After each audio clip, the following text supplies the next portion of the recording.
How's it going, beautiful people?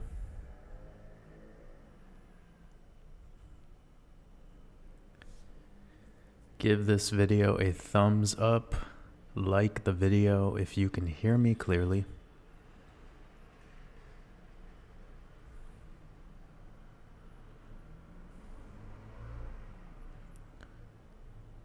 Wishing you all a beautiful weekend in this simulation. Just let some more people join in. Go ahead and share this link with your friends and family. Gonna just wait for these notifications to go out.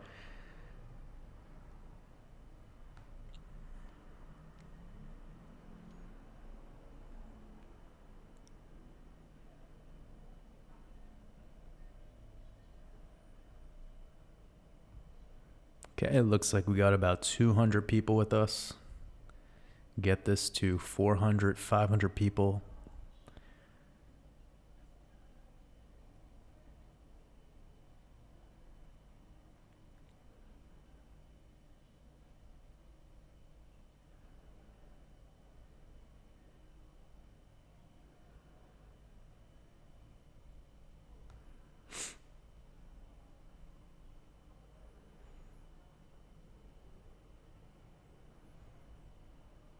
Glad to hear that the sound is clean.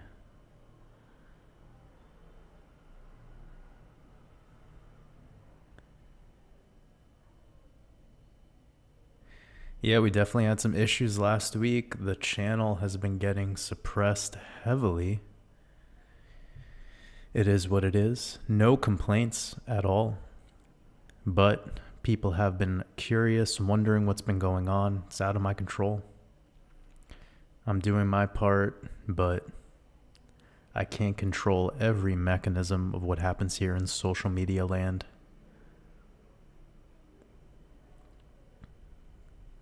Nonetheless, it's beautiful to be able to hang out with you guys this weekend. Again, I hope you're all having an incredible, incredible day so far.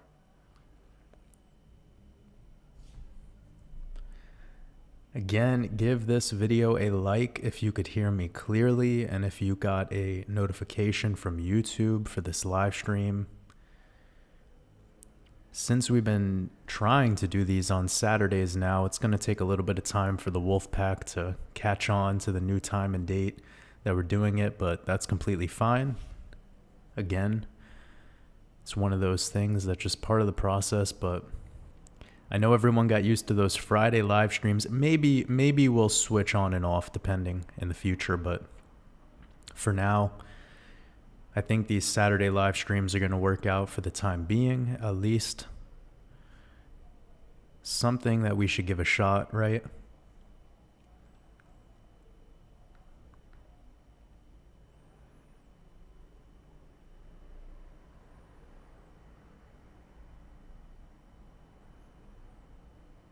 Great. I'm hearing people got the notification. That's great to hear. Should be able to get to about 300 people. Like I said, go ahead, share this video over on your social. Spread the word. And we're just waiting for some people to join in, and then we'll kick things off.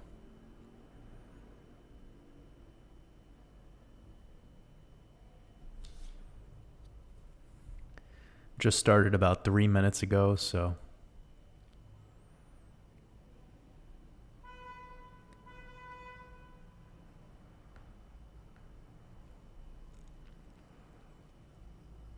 I'm seeing some people saying that they missed the Fridays.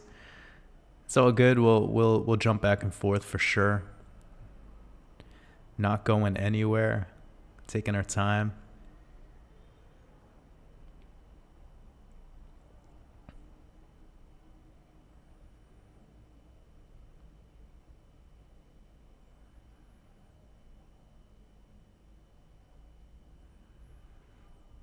Yeah, I know. I'm very new to Instagram.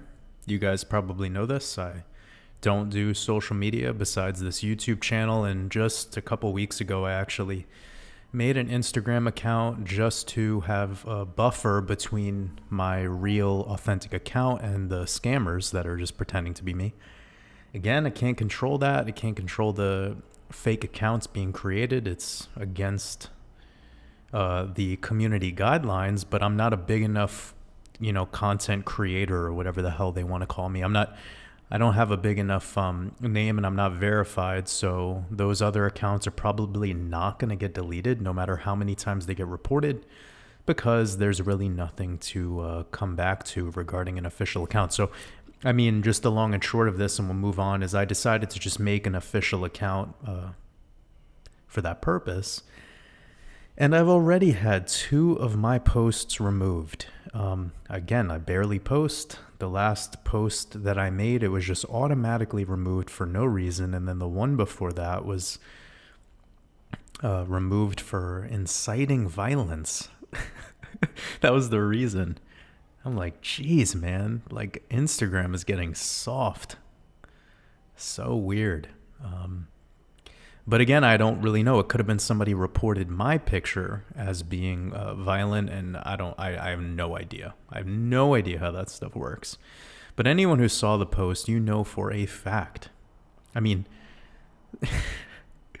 Anything that I would do if it was connected to pushing violence as an agenda, that's just hilarious to think about. But anyways, I hope you're all doing incredible. And yes, there is an official Instagram account that I have. I don't really promote it too much. I don't push it, mostly because I'm not really there. I'm not really on that wavelength right now. I'm more focused on my creative endeavors, continuing on with my expansion mastermind course, which I've been working really hard on finishing the final 2 chapters of. So that's something I'll be announcing in a couple weeks later this month. When I get that material posted up, I've been really working hard on it. I know I've been talking about it here and there, letting people know about the updates, just because there's been people who've joined the course, and some of them have already completed all 7 chapters out of the 9 chapters that will be available. And it's just amazing to hear that people have made these breakthroughs and completed this course material thus far. And it's great to hear how excited everyone is for the new chapters to come out. So it definitely motivates me. It keeps me in that phase of taking focused action and fulfilling my purpose. So just a little update, letting everyone know that I'm definitely planning to have that available before the end of this month for sure. 100% I will have it available and ready. The Chapter 8 in the Expansion Mastermind course, and actually planning to get chapter 9 done as well if I could hustle through it. I just don't want to rush through anything. Art should not be rushed. Great, we have about 300 people in here. Again, if you are new to this live stream, you just joined in, we started about just 5 minutes ago or so. We're letting people join in, but give this video a thumbs up. It'll let me know that you could hear me clearly. It'll also let me know that you got a notification from YouTube. And let's say hi to some people in the chat.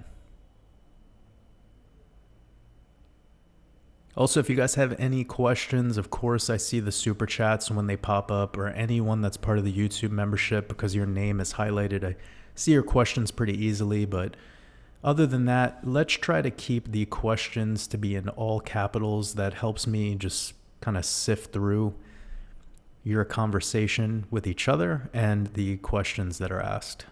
Also, any mods that are here with us, thank you for showing up. I'm not sure if any of the mods got this notification, but Jody or DVortex or David, any of you that showed up, sending you lots of love. I appreciate you.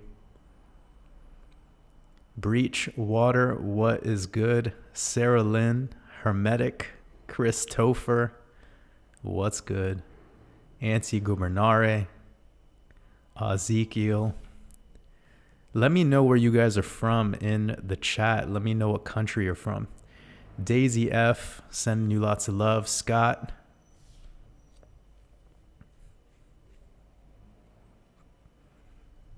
Kara. Maria, sending you love over to New York City.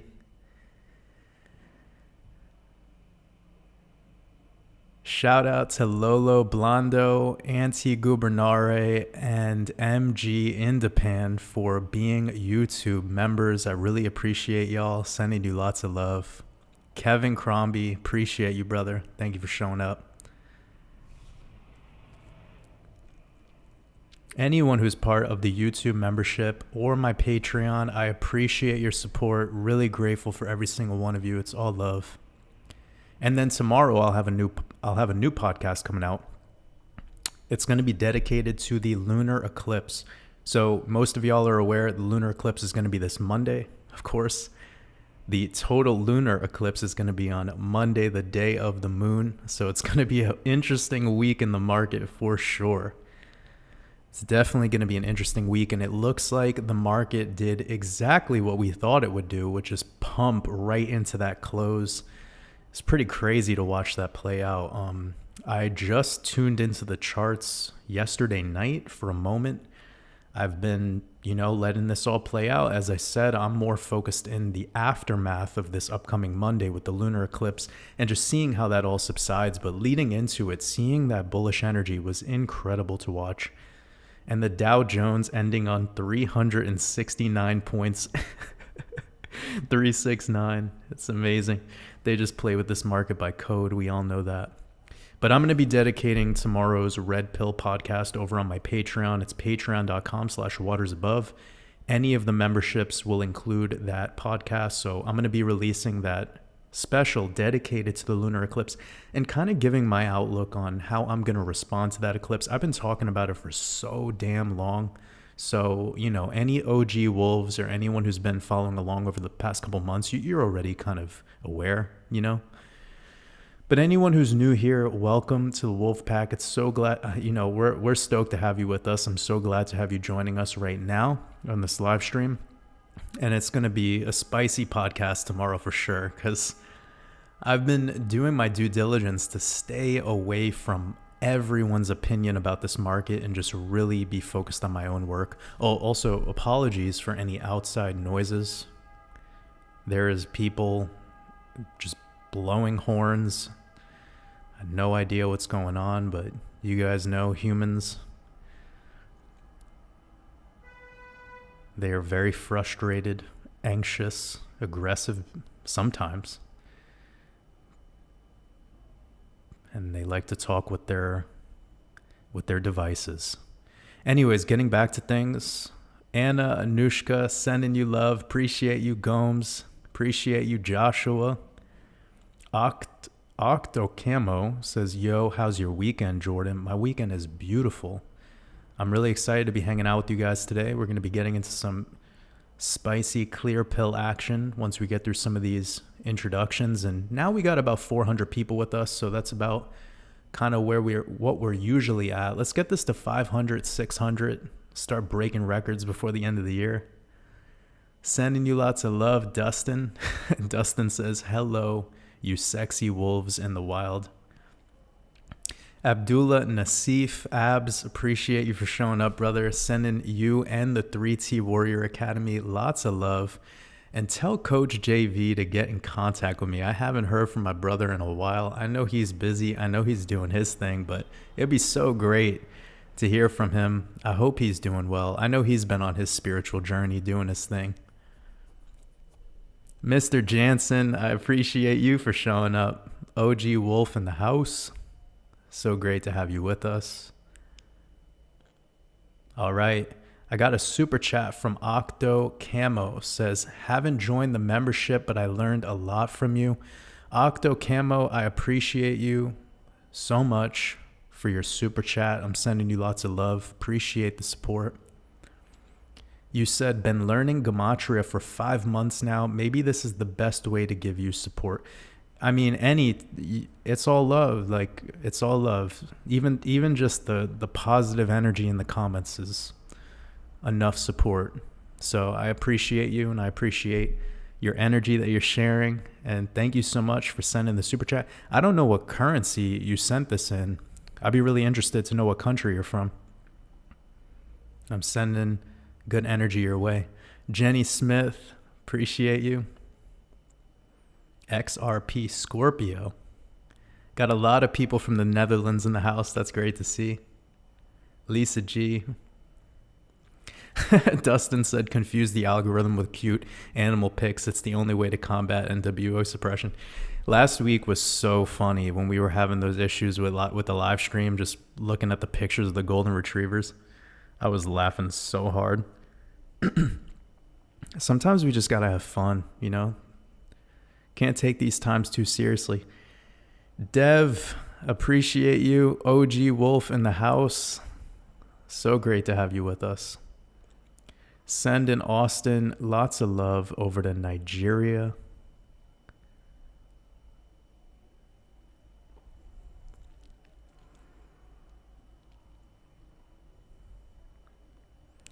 Anna, my day has been incredible. Little rainy where I'm at, but other than that, I love the rain. Gonna be some nice sunny days ahead, so I'll be getting out in Mother Nature as much as possible. Also, everyone, go out and get some sunshine. This is the time of the year that if you have some sun, it is important to go get it. Don't spend your time in your house if you could be outside enjoying the sunshine. It's about to get to the, shorter days of the year for the most part around this realm, unless you're in Australia, right? They're in like their summertime. But you know what I'm saying, right? Also, shout out to the Aussie and New Zealand Wolves that are in this live stream. I'm not sure if y'all are awake right now. I don't know if this is good timing for people who are in Australia. I know your time zone is pretty wild. Pumpkin is live said, thanks, brother. You opened my eyes about the market. That means a lot to me. But remember, all we're doing is we're helping each other remember. We're not really teaching anyone anything. Like, I'm not teaching anyone something new. I'm just reminding you of something you've always known. We're just all in the process of helping each other wipe away the amnesia. But you're chosen. You have it all within you. You're just aligning your frequency with beings who are helping you with that process of unlocking that truth from within. Kevin Crombie, I appreciate your super chat, brother. You said, love you, Jordan. Can you drop some sauce regarding Sophia being the oversoul and Yaldabaoth being Sophia's creation? Just started diving into it. I'm not entirely sure what you're what you're asking about. That's a super deep question.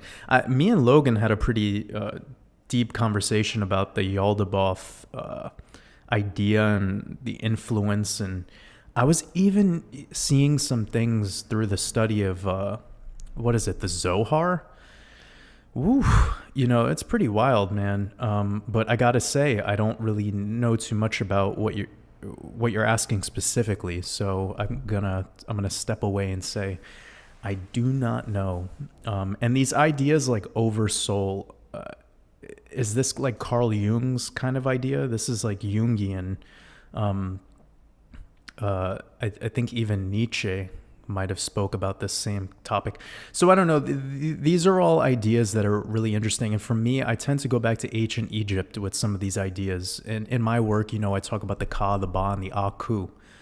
And these, to me, play an immense role in my perspective of reality. And it's why I've stepped back on the traditional way of perceiving the ego, the way that most people discuss it. And I discuss it from my own perspective, which is the divine ego. And this comes from unlearning, like deprogramming.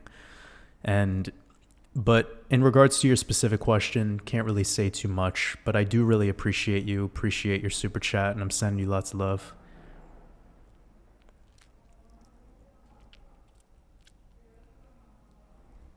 Got 450 people in the chat, sending you all love. The dude says, Jordan, your beats are straight fire. That means a lot to me. I'm working on music as much as I possibly can, but I needed to put those music projects on the side because I really need to finish this expansion mastermind course. When I'm done getting the expansion mastermind done, I will be doing a lot more music, probably in the month of December. But I really appreciate your kind words. And For anyone who wants to listen to one of my productions, I have a little snippet over on my Instagram. It's right over here. If you want to check it out, it's waters above, but the O in above is a 0. So that's the official Instagram account that I have.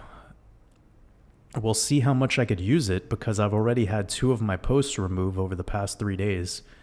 I don't really know what I did wrong, but they're already, I mean, I don't even have enough followers to be getting treated that way. So whatever. But anyways, this is my real Instagram account. If you want to check it out, this post right here is a snippet of a song that I worked on, and I'm in the process of mastering that song, and I will release it as a single. But I appreciate you.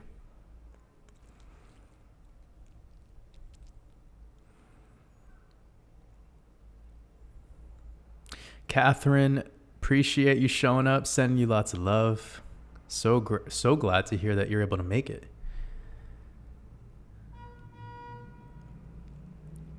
Thank you for joining, D Vortex. It's so great to have you here. Lola Blondo says, my golden retriever loves listening to you as much as I do. She also enjoyed your expansion mastermind course as much as I do. That was what influenced me last week to talking about the golden retrievers. So Lola Blondo, appreciate you for influencing that. That was really funny and just brought a good energy to the live chat, even though we were having some technical difficulties. So it means a lot.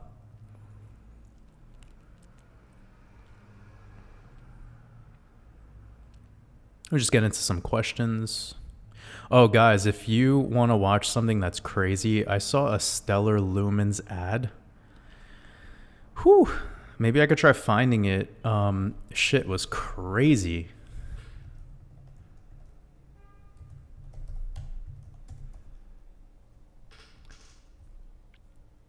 This one, you guys all have to see this. From the Stellar Development Foundation. Go watch this shit. The power of Stellar. Wow. Like, they're really gonna push this agenda so hard on people, and no one sees what's coming. But go check this out, guys. Even if this isn't a real video, is this a real YouTube channel? I have no idea. It could be fake, but please watch that advertisement, because the advertisement is super high quality. It looks legit to me. Now, again, I'm not here to say good or bad or negative, or I'm not here to talk that way. I'm just saying, go watch it. You're going to see the way that they're going to push this blockchain technology and cryptocurrency in the future. That's all. But when I saw that ad, I was like, whoa, dude.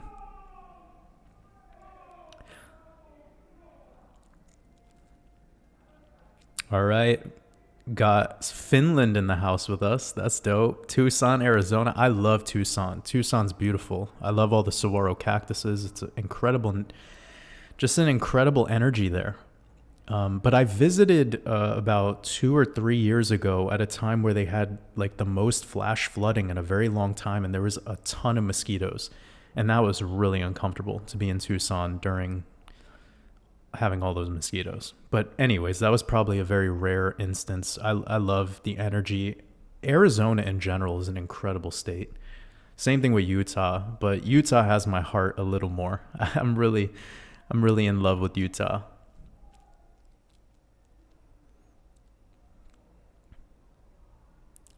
Dustin says, I started editing a greatest live stream hits with Waters Above. Some of my favorite pineal busters from you. It goes way back. Should be coming down the firmament pipeline soon, brother. Much love. Yo, Dustin, reach out to me seriously, because if you can send me a sample of what you're working on, I would love to collab with you, because I've been having a lot of people, like more influential people have been pushing this idea onto me of getting into not like running a TikTok or running a Twitter or any shit like that, but like maybe having some other streams of information to be like other avenues for the information to be spread. Just saying, like that could be an opportunity. I don't know the quality of the TikTok game. At first, I kind of like assumed that it was not I don't know. I don't want to judge shit that I don't know about. You know what I'm saying? But I know plenty of people that are using it at a high level, and they're able to spread their word. They're able to spread their truth.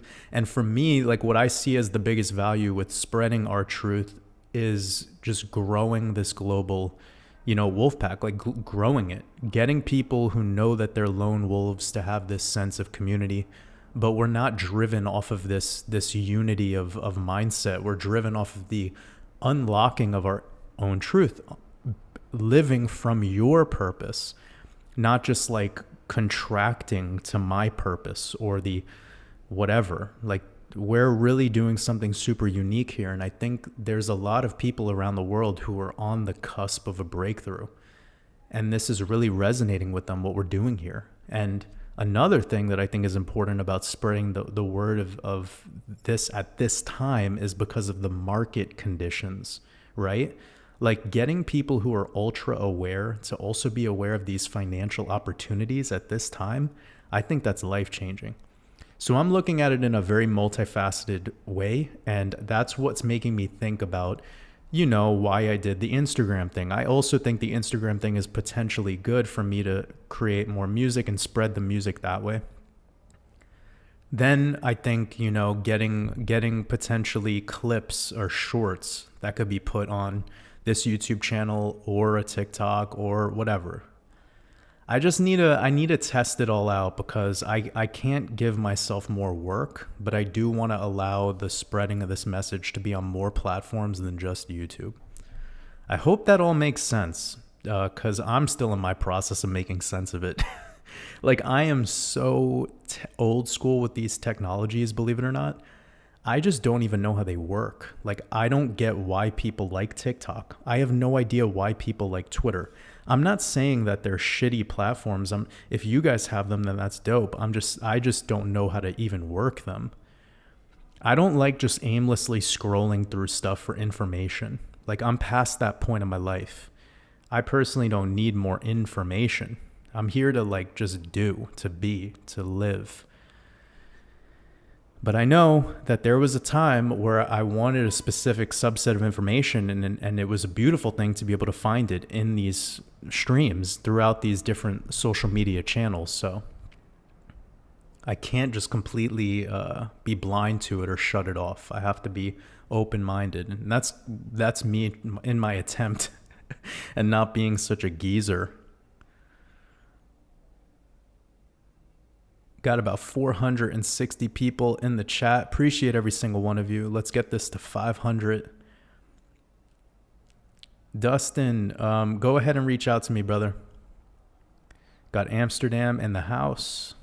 Lithuania. Amazing.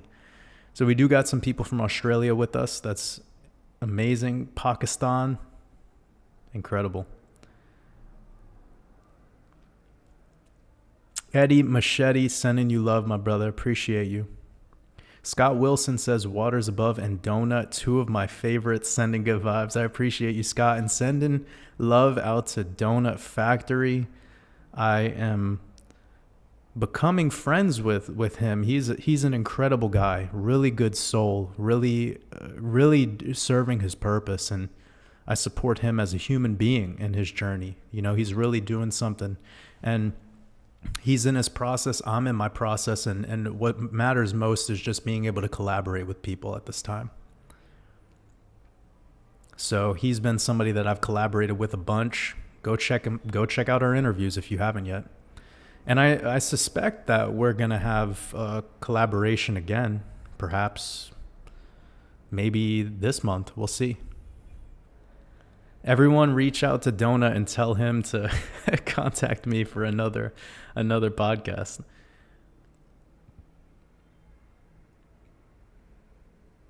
Yeah, somebody was asking a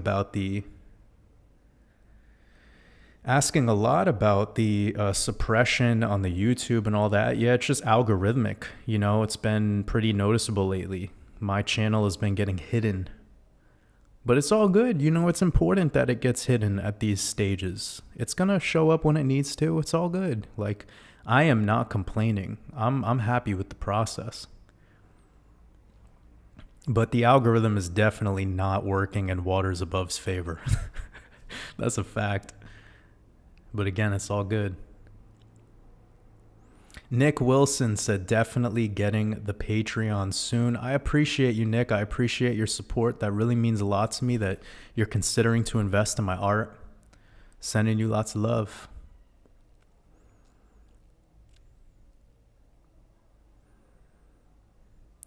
Oh, okay. Beyond Gracie said it's 3 a.m. in Australia right now. Yeah, so that's definitely not that's not a good time then. J.A. Smith said, seems like the anti-Semitism conversation is heating up lately. Yeah. The amount of times in my life that I've spoke my truth about what's going on and somebody called me anti-Semitic. Woo! It's just such a quick, it's like calling somebody a tinfoil hat or a conspiracy theorist. That's what they do. Because people don't know the truth. People don't know the truth. What's going on right now, guys? Because I'm like really staying away from the narratives in the world. But is it Kanye? Is he just trolling the world right now? Is that what's happening?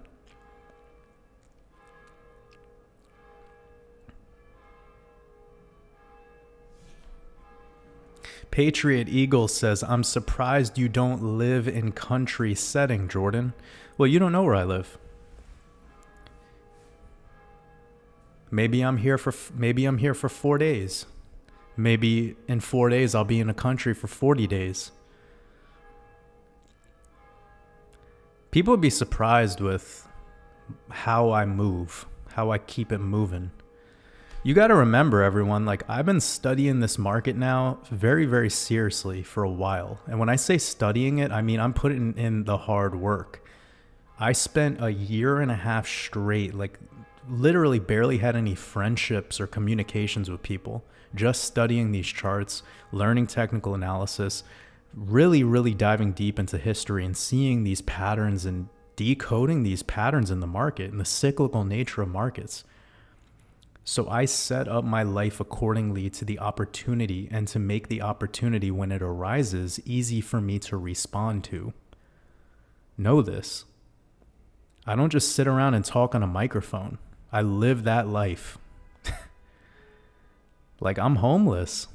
I live that life. Like I seriously am prepared.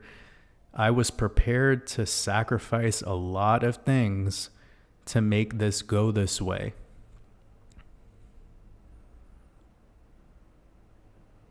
But I'm not here to prove shit. I just live that life. And if people want to ask for the advice, if they want that wisdom, I'll share it. But it's probably not going to be cute and cuddly and easy to digest. It's going to be some clear pill, spicy smack in the face.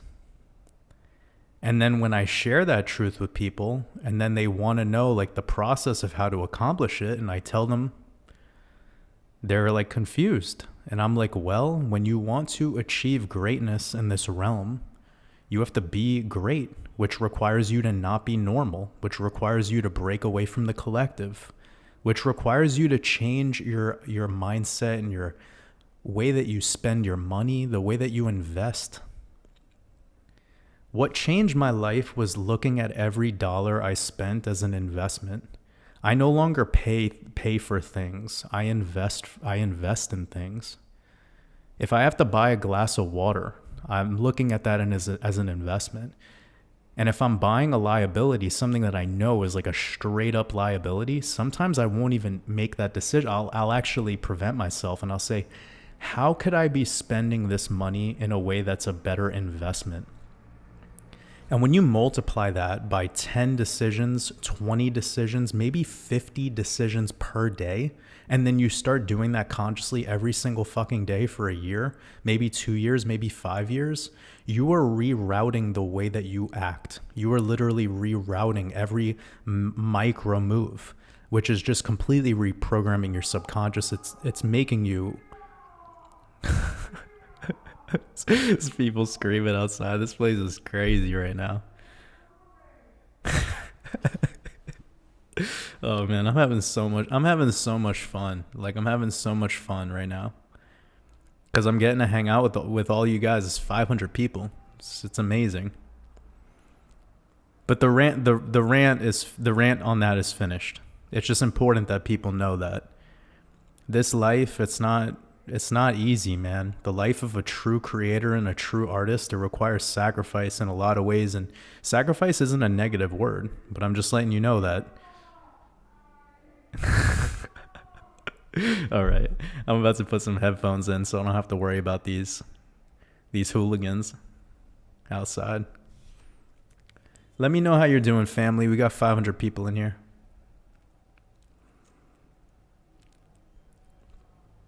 You guys know how this goes. Unscripted, gets spicy when it needs to, waterboarded when it needs to. Robert Lanstra, I appreciate you for showing up, brother. I got a super chat from Hermetic. Appreciate you. I appreciate the super chat. Means a lot to me.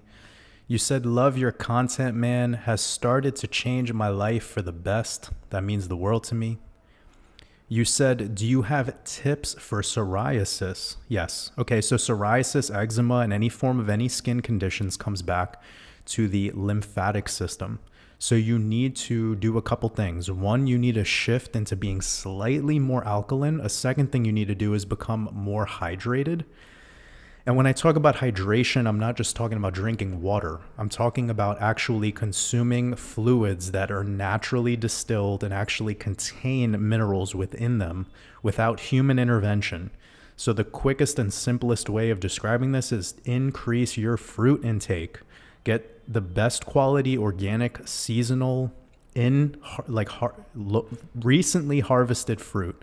I know it's November, so this might be out of the question for some people, but perhaps apples, pears, some late season melons, like whatever you can get your hands on. I don't care what it is. But if you have psoriasis and it's really fucking bothering you, and it's not just vanity, like I'm not just talking about vanity reasons. I mean, like it could be something that's kind of been getting in the way of your life, because everyone's in a different place with this. You need to start healing your lymphatic system.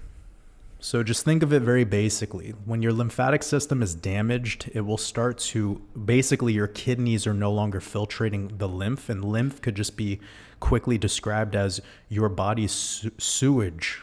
It's your body's sewage system. So your kidneys aren't effectively working, and what's happening now is this lymph is spilling over into your blood. It's actually creating toxicity to be recycled through your bloodstream. And what ultimately is happening through this is that it is exiting through the biggest organ of your body, which is your epidermis, your skin.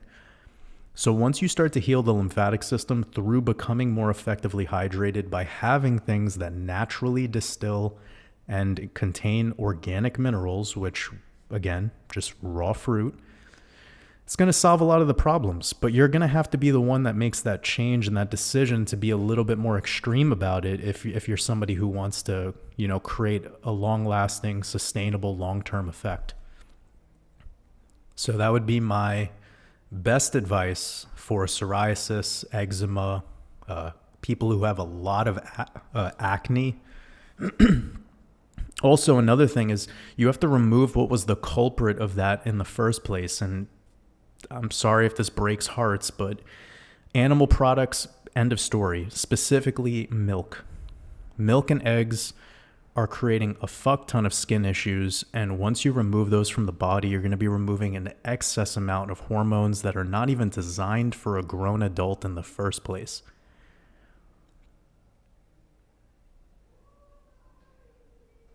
Appreciate your super chat. Sending you lots of love. Mary Murphy. Mary Murphy, I appreciate your super chat. You said, can we get spicy today, Jordan? XO. Well, that's what we do. Maybe after 15 minutes, we got to warm up a little bit, let some people know what's going on, but it gets spicy. You know that. We never disappoint up in here.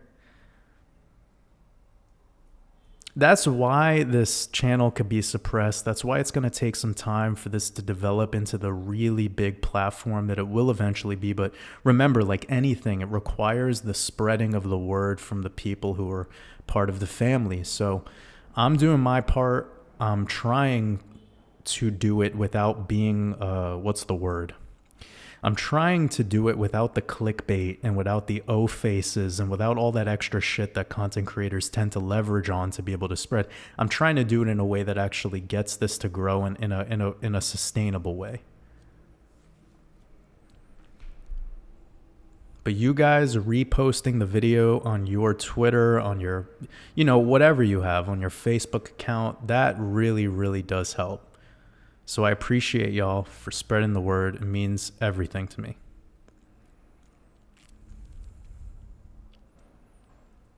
James C., I appreciate your super chat, sending you lots of love. You said, I'm feeling that November 8th energy coming on. Going to be a big day, brother. Yes, James, I'm not sure how long you've been following the work over here. I'm not sure how long you've been paying attention to the art, but we have been tracking these eclipses and the energy that they bring.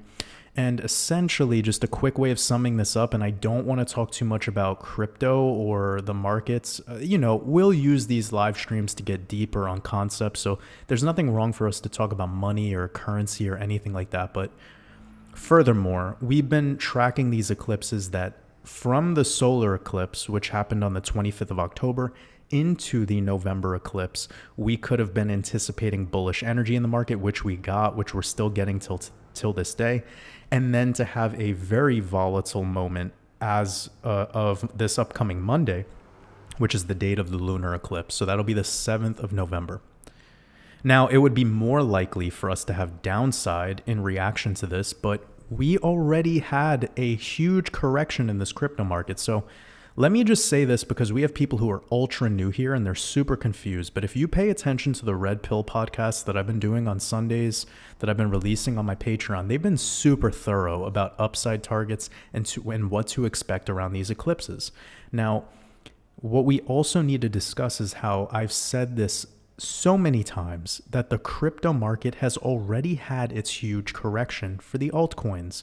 Bitcoin still has a potential to go lower, but we have to remember that crypto has already corrected 95% in a lot of altcoins. We've seen a lot of altcoins correct 90%, 85%. I mean, how much lower can people be expecting them to go? Okay? The stock market, on the other hand, is something that I'm seeing problems with. I still see more pullback to come in the stock market. So we've been talking about that a lot. Just go back and watch my last 3 videos. Christian Henriquez, appreciate your super chat. You said, what are your thoughts on the whole gala commotion going on? Well, Christian and anyone else, I try my best not to use these live streams to talk about crypto or to do any decoding or to go, into these specific coins, because if I was to accept super chats for that kind of stuff, it would just be filling up the entire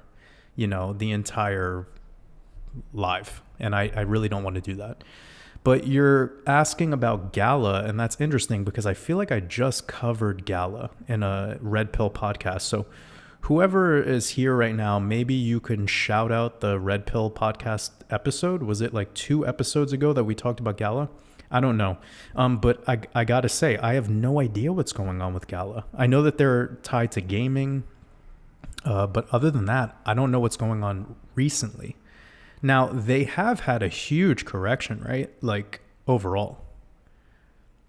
So if they're getting a little bit of a push to the upside, well then that wouldn't be surprising. But I don't know. I haven't looked at that chart since I did that Red Pill podcast.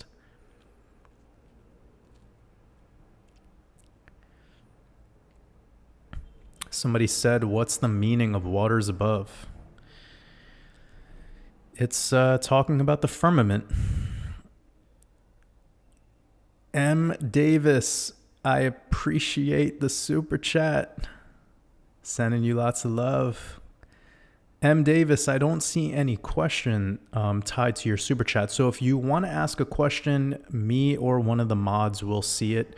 Just at Waters Above in your comment, and that way I'll know to get to that question.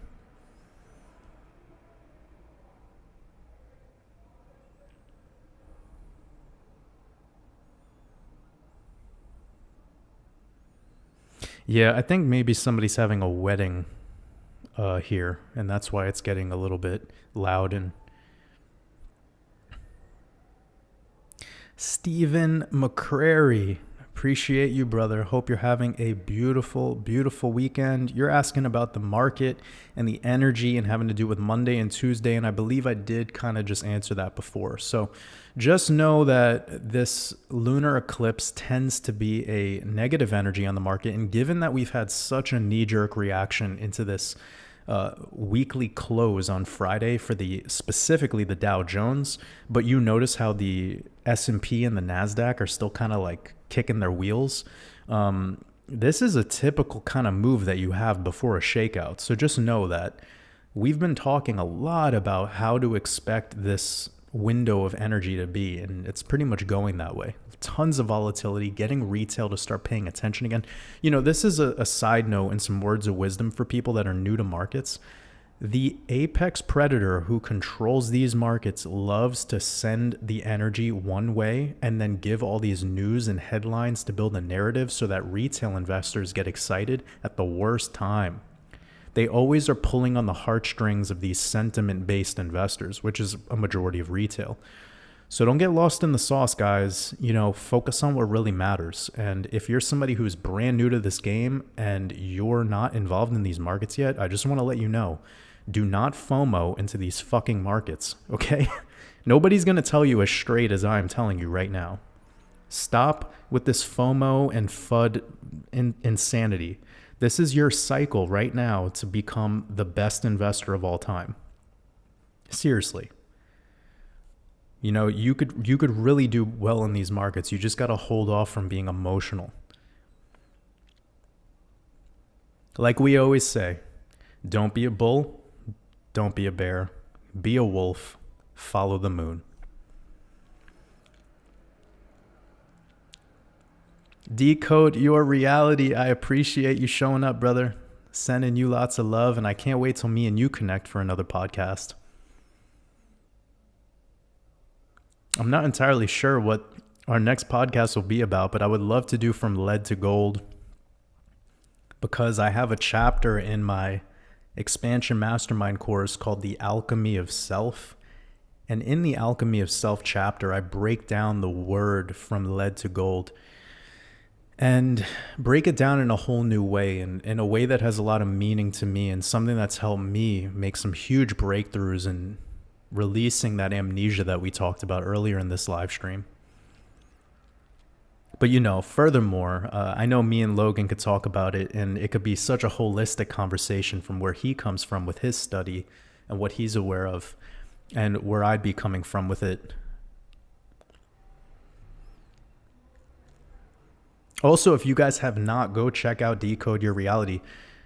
Brother Logan is incredible at what he does, and I'm always influenced by his work. I mean, even in my last Red Pill podcast, I was talking about, Tellurium? Let me just go to this element really quickly, because it was something that he typically does, where he'll break into the periodic table of elements and start messing around with it and just showing these incredible connections that I mean are absolutely so fascinating. But it was right here, 52, all right? Tellurium. And the Latin word tellus is in it, which means earth. And this is just so fascinating. You know, if you guys have not watched this decode that I shared, please do. Because you're going to see right here that tellurium is the 52nd element on the periodic table. And we get that 52 connected to it. Then remember, this Latin word tellus, or earth, is within it. And earth literally gives you 52. In English ordinal cipher in Gematria. And we were making a bigger connection to this Chaldean cipher for cryptocurrency. And I've talked a lot about how they're just mining you for your currency. So let me just show you really quickly for those of you that have not seen my last video that I put out. And cryptocurrency is giving you 52 in Chaldean, and I was tying this back to the actual upcoming lunar eclipse date. So let me just show you that.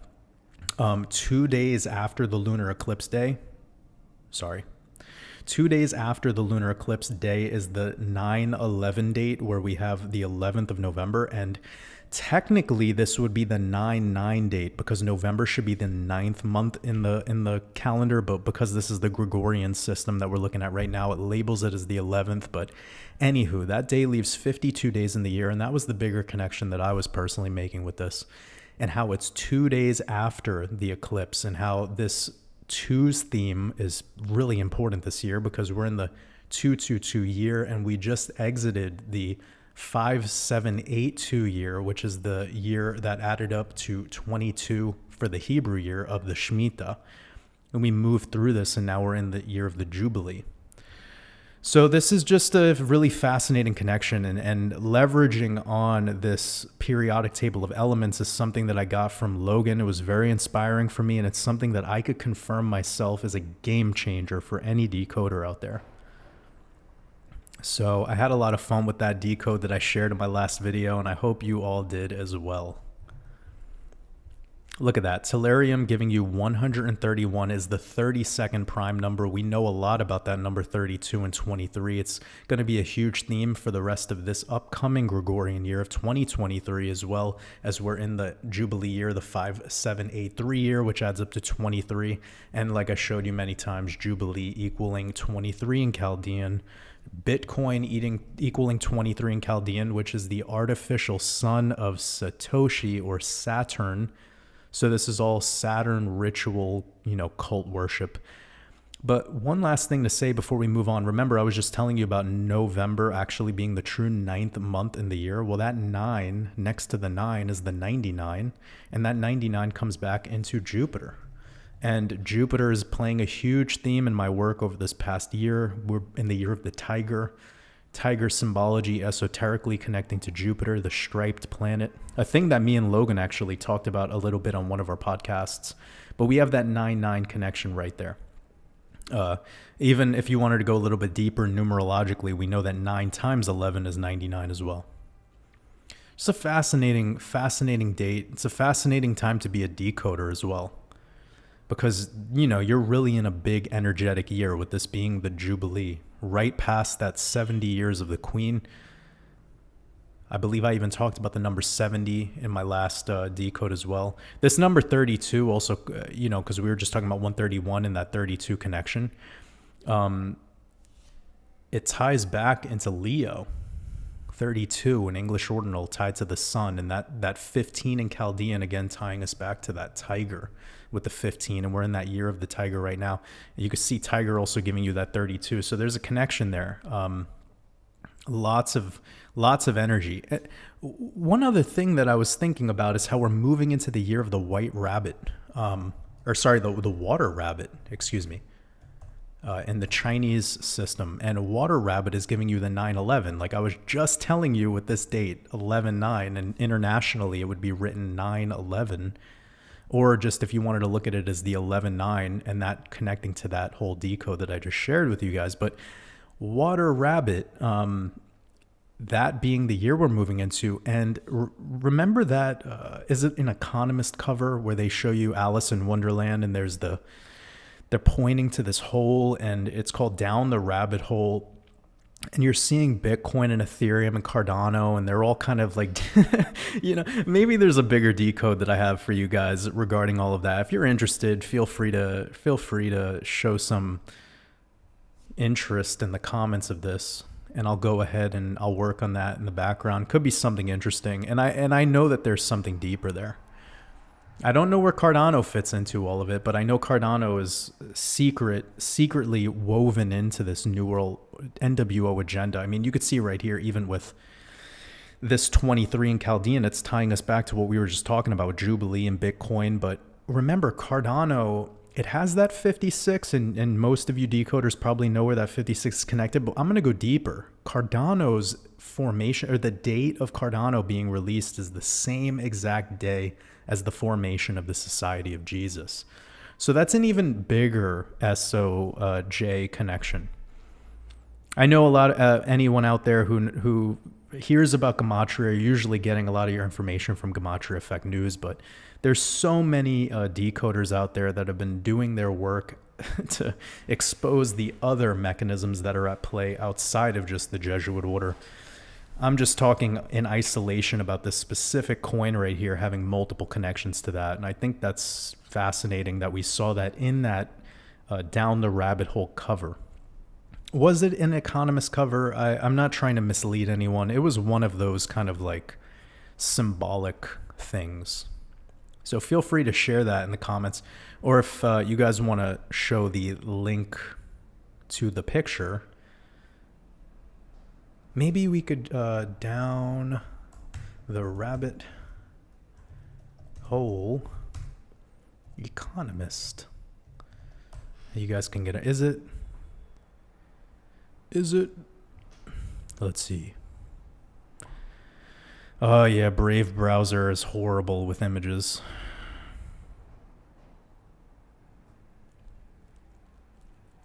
There it is.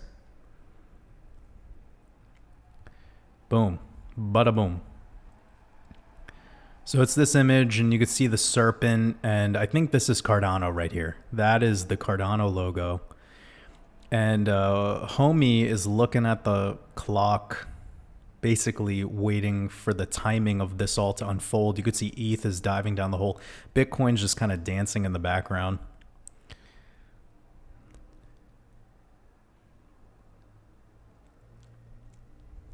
There's so much to say about this, and we've went into this before.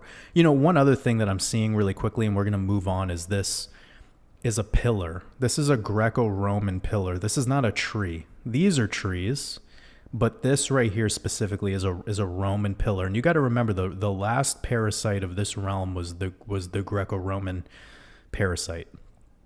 It is the current system we use today in everything, in money. All of their mythology is all just embedded into today. Everything we do. So the long and short of it is, this is showing you about that being like in shambles. And of course, they're trying to point that we're moving into a new system. Now, we're getting some inner earth vibes here as well. You know, what's going to happen in the realm? Is there going to be a natural disaster? Is there going to be that, what do they call it?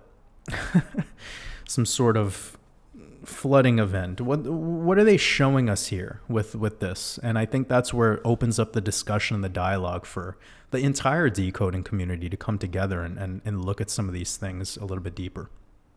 So anyone who knows me, and you know that Logan for sure, we're all about getting the decoding community together, getting the decoding community together to work on this big image, this big picture of what's going on here. It's all about working together. Basically, my other way of saying separation is out.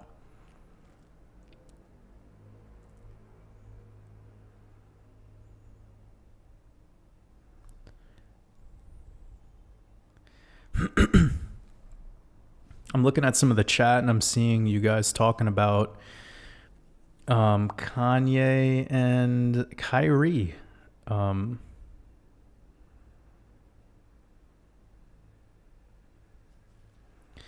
don't know, what did Kyrie do? That's interesting. Naturalist PT says, I feel and see your truth. Beautiful. Thank you. Love the expansion. Mastermind Course. That really means a lot to me. I really appreciate you saying that. And it means the world to me that you invested in my art and got the expansion Mastermind Course. And anyone out there who's invested in that course, I hope it brings you the abundance that you're seeking. Matthew Sham says, Kanye is trying to expose the truth in the world. He's just communicating it horribly. We have a perfect lyric to talk about this. Is it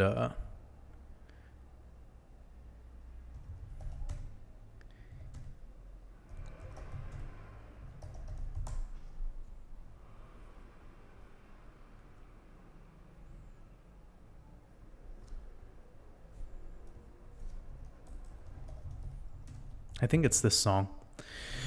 So let me show you a lyric where he basically admits what you just said, but he says it in his own words.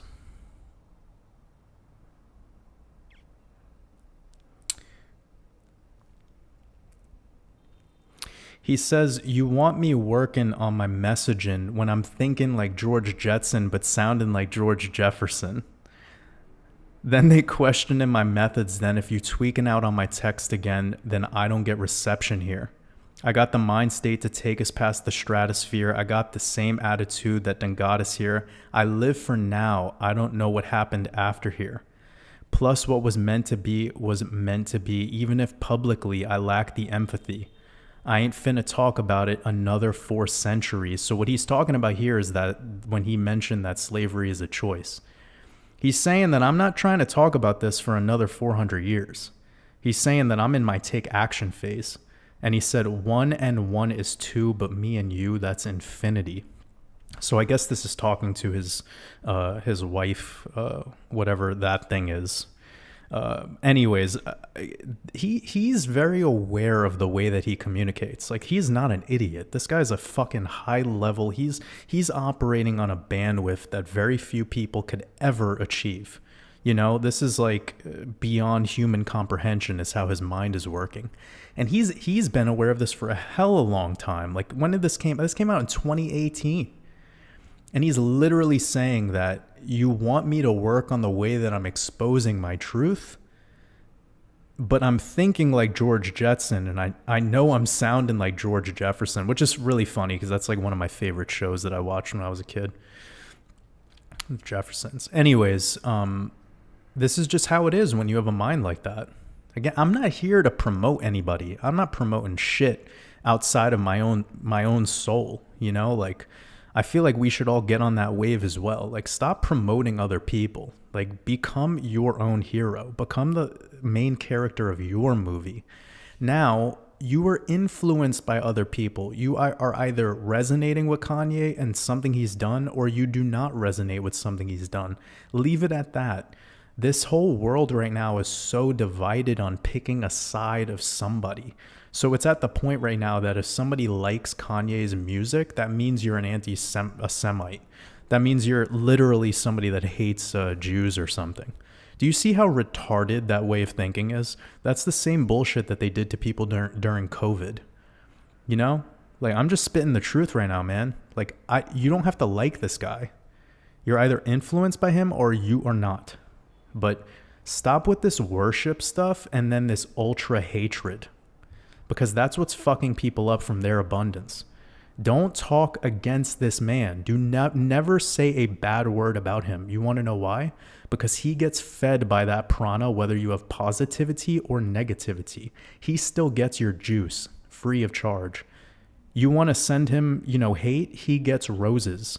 And you want to keep giving him your prana, go for it. But when you're influenced by somebody, then you're able to transmutate their being into your action. I'm giving you the secrets of the fucking universe right now. Stop getting emotional towards things that other people do and say. You either resonate or you do not. Leave it at that.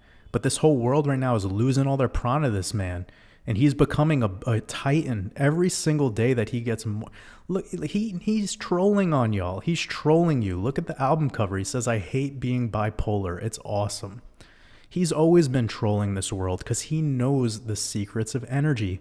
He knows how to work with energy better than every single person you could even think of.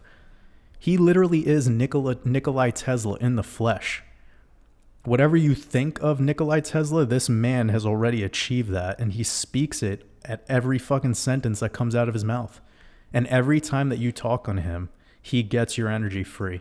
It's just amazing how much he's become a household name, and nobody sees the spell that he is casting on humanity. Nobody sees it. He has learned that the more dramatic and the more negative, especially, that he could be about certain things that are going to trigger people, the more prana it's going to get him. He's speaking so much truth all the time. And like, whenever people are like, "Oh, Kanye's at it again," I'm like, great. More for people to be distracted. And take me slow right now, okay? Because it's getting spicy, all right? When I hear people, anyone, talking about Kanye, every time, you know what I say to myself? I say, this is a moment for me to get more abundant. You want to know why? Because I'm not giving this man my juice. I'm not giving him that. And every time somebody in the collective, the masses, decides to give this man their prana, I get to receive that prana and convert it into abundance for myself. That's how this is all working. You get to take hate and negativity and fear and transmute it into love and positivity and action and creation. So what are you here to do? Are you here to be a consumer or are you here to be a fucking creator? What do you want to do? Creators don't talk about other creators negatively. Creators are just inspired. We're inspired by the realm. We're inspired by what's around us. Whether we're looking at a flower, whether we're looking at a pot with flowers in it, whether we're listening to another person speak, whatever it is, we're always just looking at it from an angle that inspires our next move, because we're not stagnant, all right? Only stagnant people are the ones that are talking negatively about other people because they live in fear and they're projecting that fear outwardly. But this man is candid as fuck. He's not hiding shit. He's always been speaking the truth about every movie he makes. He's a manifester. He talks about it. Everything that he ever says he wants to do, he makes come to fruition. So again, I'm not here to promote the man. I could care less. I'm here to help you all learn about the energy work that you could all tap into.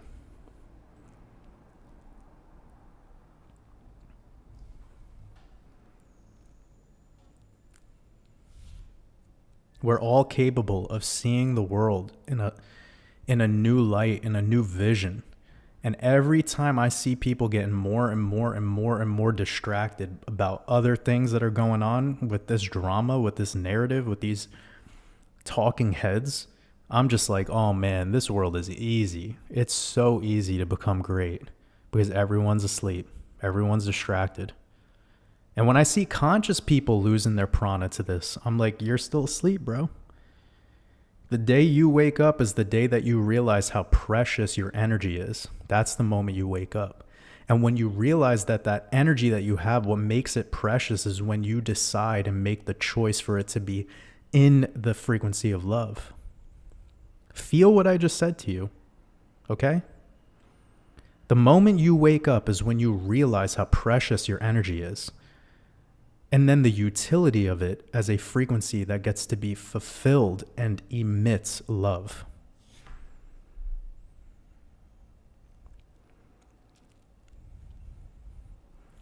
Goku says, I've got a mango tree, jackfruit tree, and plantains all in my fields. That sounds incredible. I love plantains. I grew up eating Puerto Rican food every day, so, you know.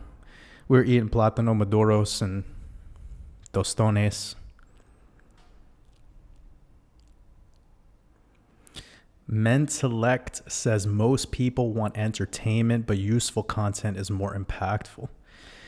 That's why we as artists need to spread our truth and not get so worried on being accepted. Like, if you're somebody who's in your process of getting close to sharing your truth with the world, but maybe you're a little bit apprehensive, just remember me telling you right now to stop fucking worrying. Just share. Do not worry at all. And stop living a life that seeks validation, because you don't need validation from human beings. All right? Validation from human beings is irrelevant if you're scared of the beings that are giving you the validation.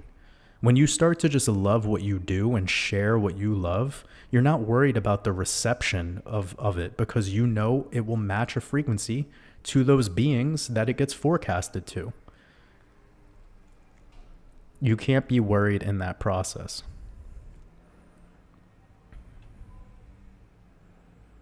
And one of the things that really brings me so much joy over the past couple of years of doing what I'm doing is seeing the new YouTube channels that have been created that are inspired by the work that we're sharing here. That means the world to me. That means the world to me to know that we're helping people break through that block. Well, I'll call it limiting beliefs, because I believe that's what it actually comes back to. It's just these limiting beliefs, and you don't believe in yourself enough. And another thing is you're worried that what you'll share has already been done before, or it has been done better. But if you live a life thinking that somebody else is better than you and that's what's holding you back, then you're never going to be able to do. You're always going to be living that frequency. You're not looking at life through a unity consciousness. You're looking at life through the gold medal, silver medal. You're looking at it through competition. And I'll just let you know right now, competition is for losers. Winners don't compete. Winners just fucking take action. Winners aren't smarter than people. Winners don't have any inherent special quality to them besides they just do. So many people will wait and wait and wait and wait and wait, and nothing ever gets done in that preparation. I'm telling you that give something to the world regardless of its imperfections, because that's your unique imprint. Nothing is here to be perfect. Things are here to be presented, and there's a flavor for everyone.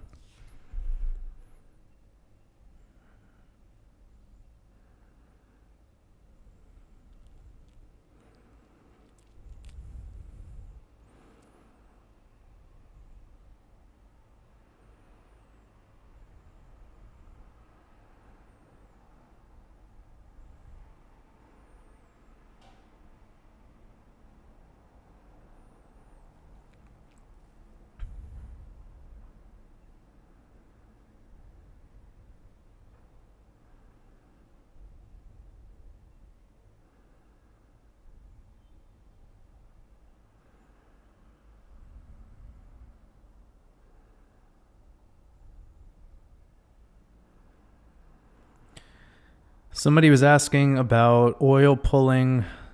Don't do it too long. That's really what it's about. Don't do it too long, because people do it way too long. 15 minutes, 20 minutes, 30 minutes.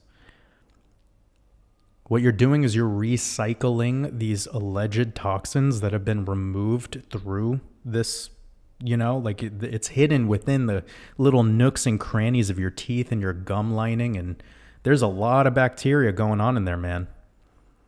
So what's going on after 5 minutes plus of oil pulling is you're just taking those toxins that have been released and you're just recycling it back into your bloodstream through those same little crevices in the lining around your teeth and your gums. So don't do it too long. There's no reason to. Doing it 3 to 5 minutes maximum and doing it more regularly, making it a lifestyle change where you do it every other day forever, that is going to create way more of an impact. And you definitely want to be careful about the oil you use. You definitely do not want to be using pre-warmed oils. So cold pressed sesame would be my go-to in this situation, but there's already companies now that have their own oil pulling, Ayurvedic recipes that have a little bit of tea tree in them and a little bit of coconut oil, a little bit of, maybe oregano essential oil. You could do that if you want, but I mean, honestly, sesame oil is awesome, cold pressed. And, a really, really high quality coconut oil, but I don't like people messing around with coconut oil at all. That stuff is pretty damn toxic. It's some of the lowest quality oil that exists in this world, and it was pushed into the masses as a health food product for a reason. It's insanely high in saturated fat, so I would never consume coconut oil ever.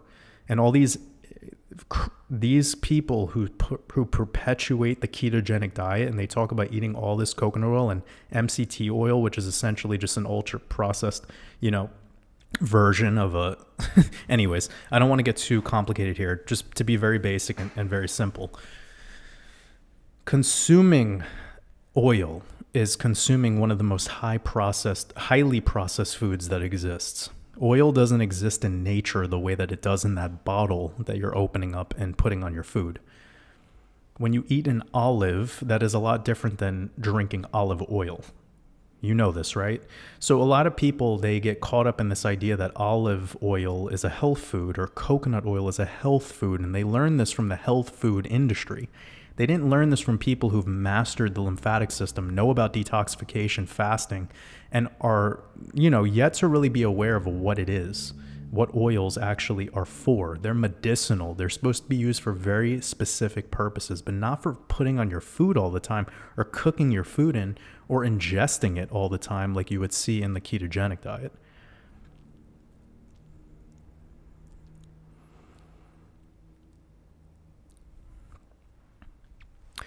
Yeah, Goku mentioned something about fasting, and that's definitely important that we talk about fasting with exercise, okay? Like, you always want to be doing exercise. If you go on an extended water fast and you do not exercise, you are gonna see your skeletal muscle shrivel up and you will become, your body composition will be fucked, and the less skeletal muscle you have, the more easy it is for you to actually grow the adiposity on your body. So you'll become fatter with less lean muscle tissue. You'll look worse, and you're not detoxifying fuck if you're losing all this muscle mass in the process.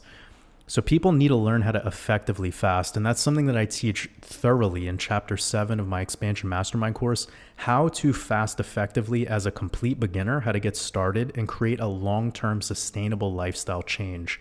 Not to be one of those people that just tries a water fast, goes for 8 days, gets in the worst health condition of their life.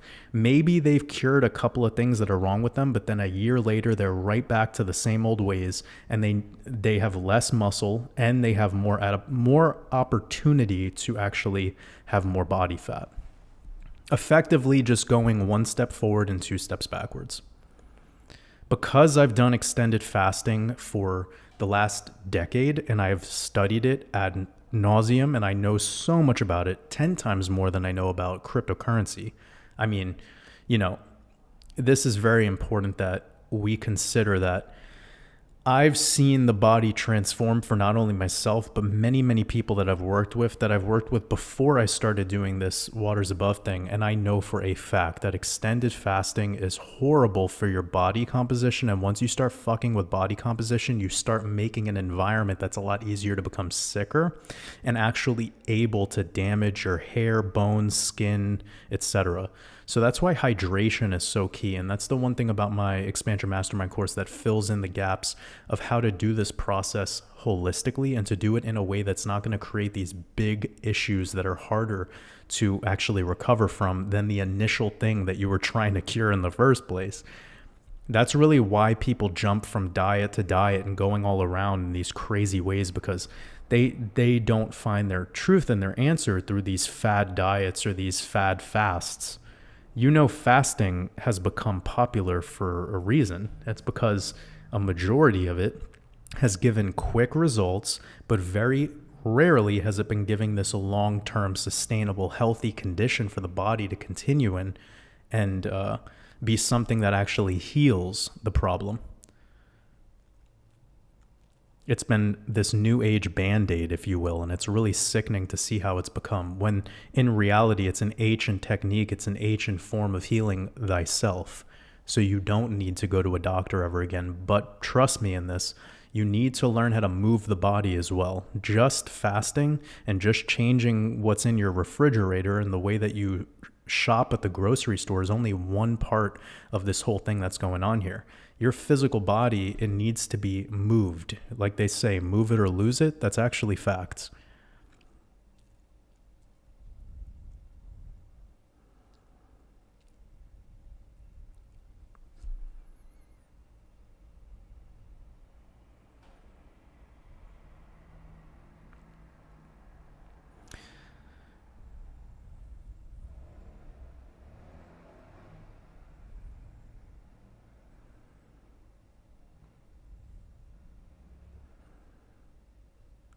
Also, I want everyone to know I'm not against water fasting. If you know how to water fast effectively and you know how to train in the process and you've done this before and it's something you've worked up to and you know how to break your fast and prepare for the fast, etc., then beautiful. I'm not against it. It's just, it is something that needs to be done properly. It's not just not eating, okay?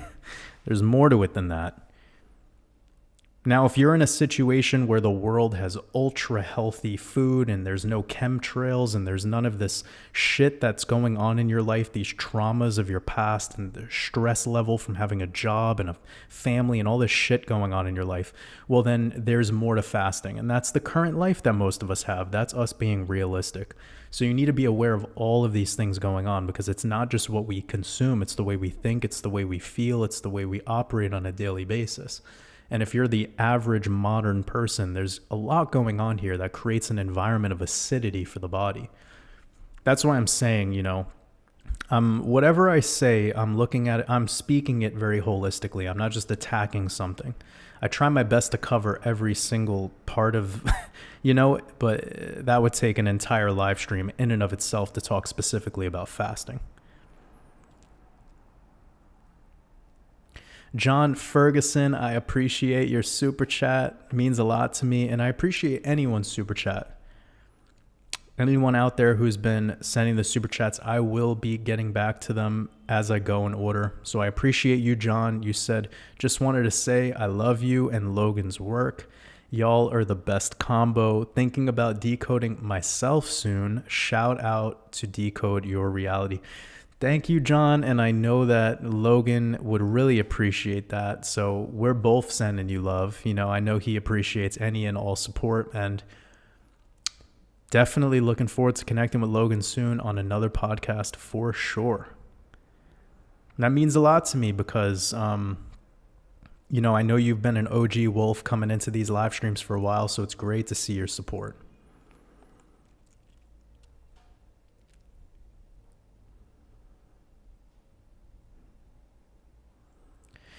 Yeah, Logan shared something really important, which is about Bitcoin turning 14 years old. And you guys know we've been talking about that number 14 all year long because of the number 43. And that was coming from my Super Bowl decode that I shared of Super Bowl, 56?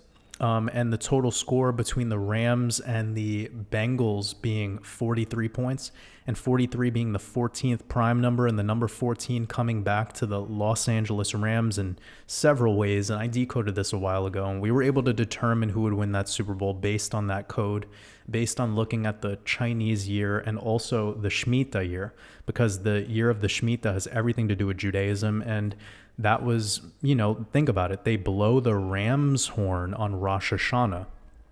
So getting back to the number 14, it is the number 7 and 7. And remember, Rosh Hashanah this year had a 77 date numerology. Even the recent solar eclipse had a 77 date numerology. You could see that right there. This number 77 is massive. We had passed the 77 days left in the year on the 15th of October. All of this stuff was very special, and it made this year packed with energy. We got about 500 people in the chat. I appreciate every single one of you for hanging out with us. I'm not sure how long we've been going in this live stream thus far, but it's great to be able to not have any issues with this live stream like we did last week. So if one of you came back because you missed out on last week, I appreciate that. Not normal that we have any issues, but last week we did, and here we are recovering from that. Gomes said Ripple should tie to the new Avatar movie and Water Rabbit. Why is that? What's the new Avatar movie? Let me know. As most of you are aware, I live under a rock. I'm like Patrick Starr. You remember this guy? This is me when I'm working. I'm this guy. So if any of you want to know who I am, this is me right here. But just put a smile on the face and really long hair. Much better shorts. These are not the shorts that I would wear. And then when I'm in public, I act like this version. And when people talk, when people try to talk with me, I just look like I'm like, huh? You're talking about Anthony Fauci? What's that? I just pretend like I don't know anything.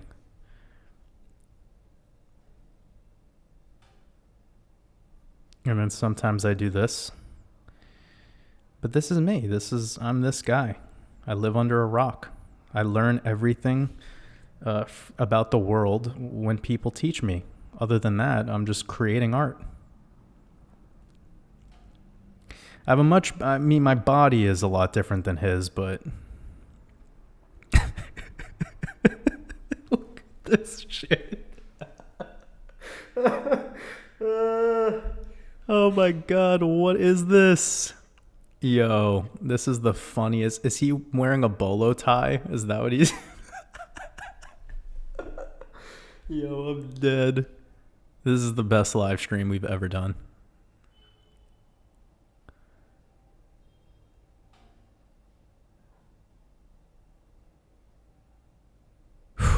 This is too fucking funny. Woo! All right. Anyways, you get the joke. You get the joke. We're having a good time here.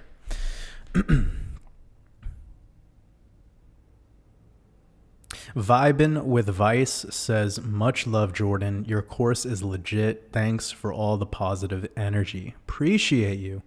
Sending you lots of love. Tanner the Great says, Boule Society trying to get their black influencers back in line. So Tanner the Great and anyone who's been following my work, how many times have you heard me expose the Boule? But every time I talk about them, like people are like, it's like weird how unknown the Boule is and Sigma Pi Phi. But I've been exposing that shit as long as I've been exposing Zionism, like since the early days of this channel. We've been talking about that documentary, Europa, the Last Battle, and the Bolshevik Revolution and the Bolsheviks. And this is why I have a quick pushback at anyone who's on board this Jesuit order runs the world shit, because they don't. They're like peons compared to the real players in this game. And see, the thing about Kanye and him talking about Jews is he's using the wrong word because he's not allowed to use the right word. You have to understand, you have to understand that if he fucking told you about what's really going on here, if he told you about the Boule and he told you about the Bolsheviks, he would be done. He would be fucking done. He's not allowed to talk on that. I can, because I live outside the firmament, and what are they going to do to me? You can't kill light. But Kanye, he's out there in the public eye, and he's taking all these interviews, and he's doing all this, and he keeps using the wrong words, right? We should know this by now, all right? He did an interview with this guy, Nick Cannon. You know about Nick Cannon? And Nick Cannon was talking positively on one of the head dudes who's like the starting point of the Boule. Obviously, the true starting point goes back to the secret societies of the Greeks, and this coming from their sororities and fraternities. But we've been talking about this, oh my goodness. And if you look at all the high-level people, black people in our culture, whether that be in Paris, France, or that be in London, or that be in Washington, D.C., they are all coming from the same fraternities and sororities. You see all these people prominent out of American media, in American media or American politics, and they're all coming out of Howard University. They're all coming from this fucking parasite. You look at Michael Jordan, Shaquille O'Neal, all of these famous people in entertainment, sports, Hollywood, in all forms, it's just insane. So my bigger point is that, yes, the Boule is something that needs to be exposed, but we've been talking about that for a while now. A lot of the times when I get on to talking about it, though, people are a little bit confused. So I just kind of play it with where I'm aware the audience stands. But damn, it's been a while. And I'm glad that you brought that up again because, in that interview, anyways, let me quickly get back to this and then I'll move on, all right? Nick Cannon had an interview with Kanye West, and Nick Cannon was talking about W.D. Du Bois and was like talking positively on this man. And I'm like, are you fucking kidding me? This guy's talking positive on W. Du Bois? Like, are you joking me right now? This man has been perpetuating, keeping a higher class of blacks, and then the rest of them at the lower end of the spectrum. And then when Kanye talks about the real Holocaust is in the abortion, clinic, he's not fucking lying, man. Like, that's real. And you know who organized that? Who organized those communities to be like that, to want to make those decisions and kind of like have that energy and that frequency? It's fucking W.B. Du Bois. And then they leveraged on this other guy, Marcus Garvey, to try giving him a positive side of the story so that they get people to think that Marcus Garvey's a good guy. It's like, you're all lost in the fucking sauce. You got to see that these Zionist Bolsheviks are fucking paying off these people. And then because they're black, they look like they're like model token society, like, leadership. But in actuality, they are the ones that are keeping their foot on the throats of the rest of their own people. And you look at the receipts, and you'll see what I'm speaking on. W.B. Du Bois and all these people that are tied to the Boule, all of them have family that's basically mulatto. They are mixed with slave owners. So all these wealthy politicians and wealthy bankers and all these people that are prominent figures in the world, they are all mixed bloodline with these beings. And this is even why they call themselves the Archons. I'll show you everything I'm speaking on, because I know this is deep. I don't know if you guys want this level of spice tonight, but it's happening regardless. So we talked about these homies a lot. This pink and yellow, this purple and yellow shit, because these guys like straight up look like they're wearing dog collars, and they're showing you that they're subordinate through these sororities and fraternities. It's fucking crazy.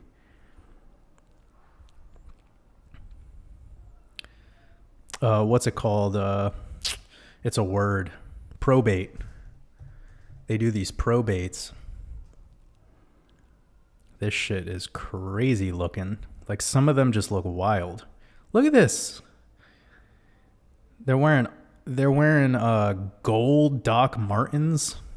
It's just a fucking cult. They're barking like dogs. And guess what? All of them who graduate, all of these dudes right here who are graduating after doing this ritual, they're becoming the prominent black lawyer, the prominent black, hedge fund manager, the all of the leadership. And I'm like, again, this isn't racism. This is facts. This is facts. The people who created this fraternity and this sorority have been perpetuating the money flow into the abortion clinics, into this idea of, having the food stamps and EBT and all that shit, basically keeping a social credit score amongst the section of people, perpetuating it for a reason. And like, I get it, right? We're all able to break through the matrix, right? But every time that you think that one of these individuals, quote unquote, broke through the ghetto and the matrix and this hardship of their communities, you find out that they are tied to the fucking boule. And that's the reason why they were able to become celebrities and get rich and all this shit. They didn't put in any work. I promise you they didn't put in work. They just have a bloodline that goes back.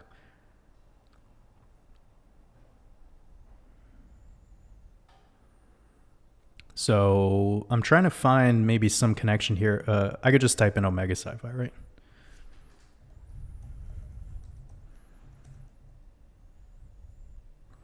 So Omega Sci-Fi is another, and there's so many of these. This one's for the Howard University. I was speaking on them a moment ago.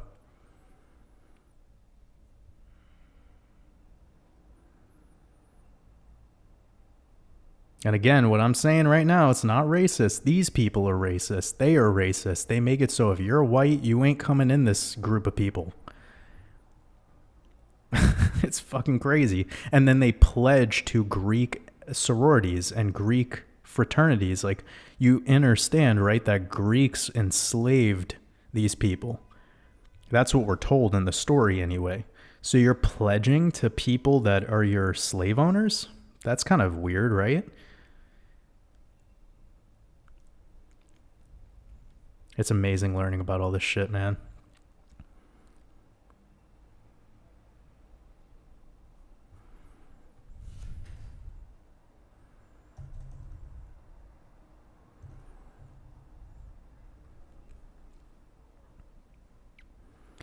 Look at this fucking parasite. We're just having fun tonight, by the way. Don't take this too seriously. Look, his birthday is February 23rd, the 223 date, reverse skull and bones.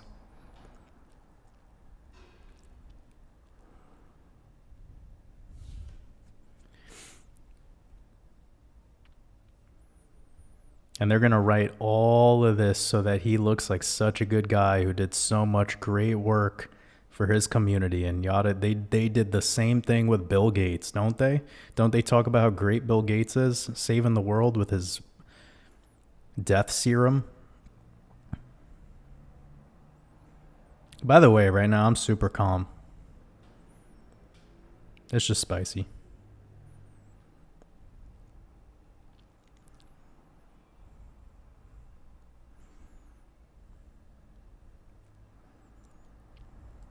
Hope y'all are having a beautiful, beautiful night. Got about 573 people up in here. That's amazing. Saturday live stream. It's the first one we were able to do. So it's great to be able to do this at a different time and hang out with you guys. And go with the flow from there.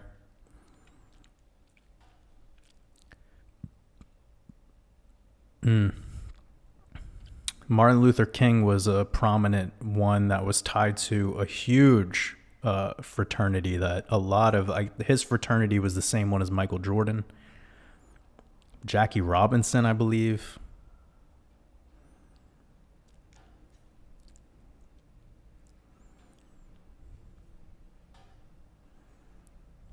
Super interesting to learn about these guys, man.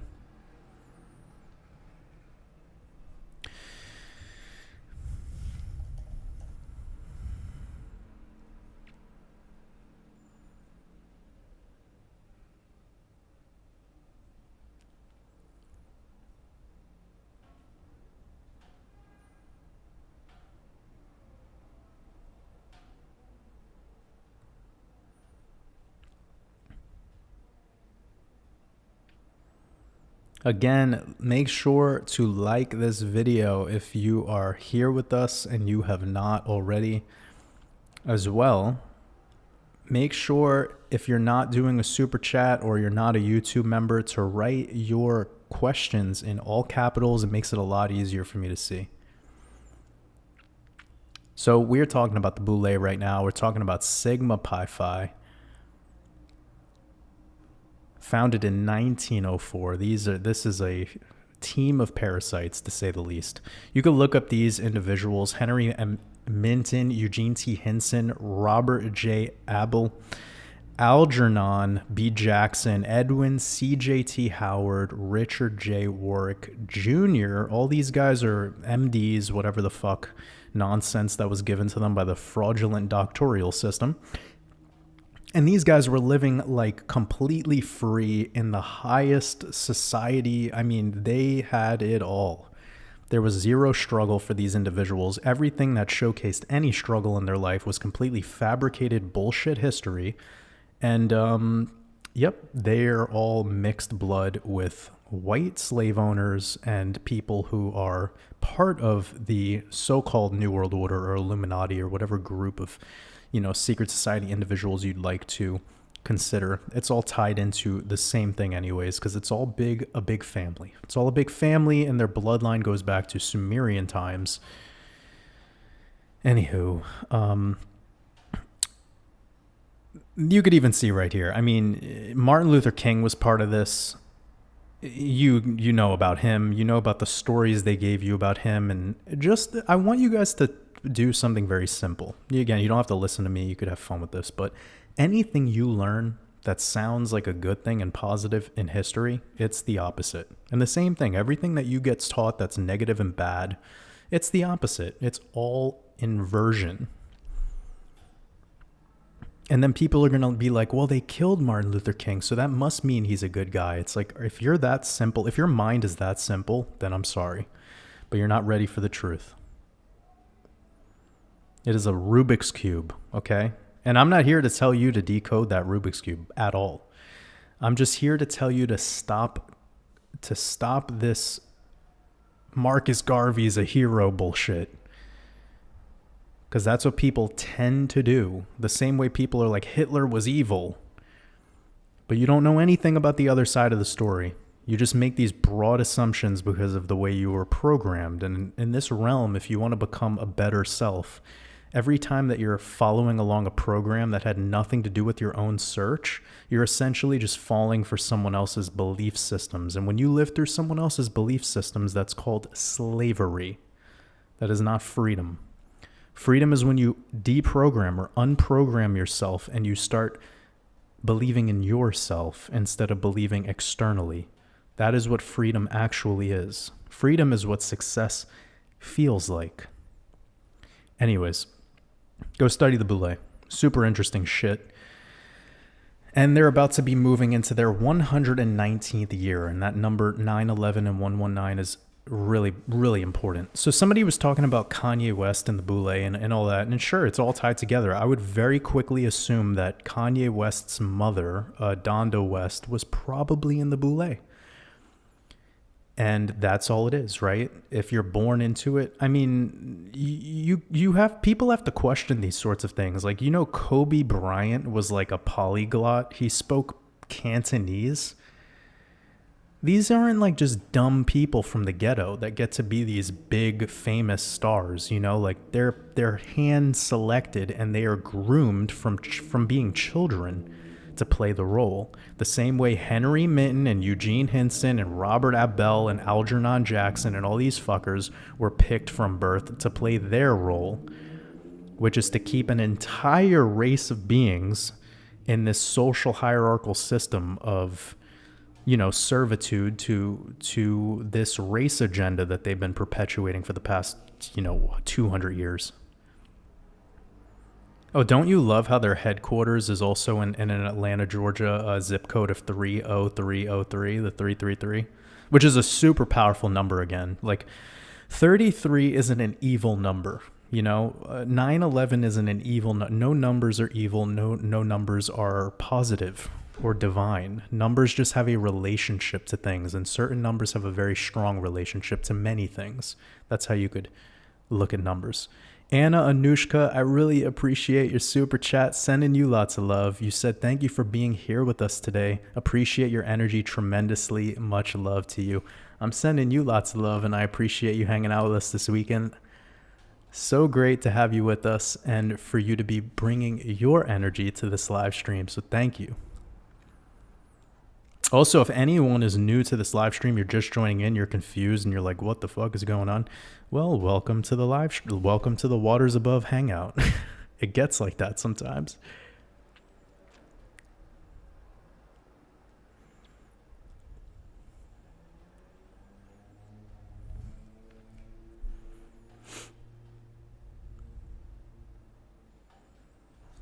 Whoop whoop. Let me restart this because I actually really enjoyed these visuals and our live stream is working smoothly, so I want to keep that going. Okay, I've gotten to I see you guys are now laughing a lot about Patrick Starr. That was a good little joke we had.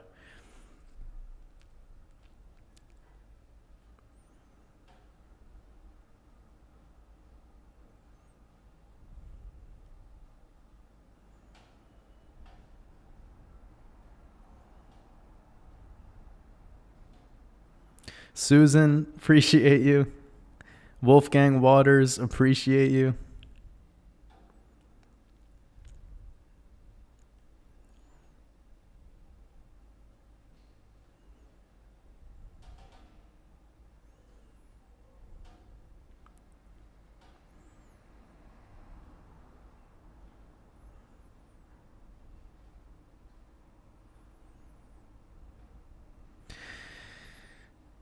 Goku is asking, where can I hear your music? I just have one snippet available on that Instagram account that I shared earlier.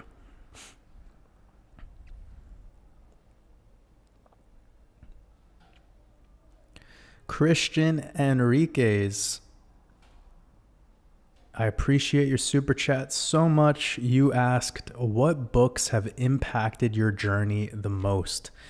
This is going to be a very vanilla response, but I've only read about 2 books in my life. I know. That's going to shock the fuck out of some people. But I'll tell you the 2 books that I read. One was about cosmic string theory, and I forgot who wrote it. And the next one was called it was about eating on a it was written by a guy named Adam Bergstrom, and I forgot the exact name of the book, but it was like eating according to the midnight noon law. It's something in ancient Chinese system that we don't really follow to this day, but imagine you have foods for a certain window of the day that you eat, and then you don't eat them outside of that window. So a very easy way to describe it is when it's dark out, you'd be eating food that grows underground. When you're eating in the morning time where the sun has just risen, you'd be eating things at the highest point. So that would be like fruit, things that grow the highest. So in the mid-afternoon, you'd be eating more like foods that are bushes, vegetables, grains, stuff like that. So tubers, which is potatoes, sweet potatoes, squashes, pumpkin, and even sea vegetables. That would be ideal later at night. And I mean, I didn't make this shit up, by the way. This is just something that this individual made a book about, and I thought it was super fascinating because it was my first time ever reading something that had a very deep connection to the past. And it made a lot of sense to me, eating nuts and cacao and fruits very early in the morning. So you'd have coffee very early in the morning, and that's not by mistake because coffee actually grows. Coffee's a fruit.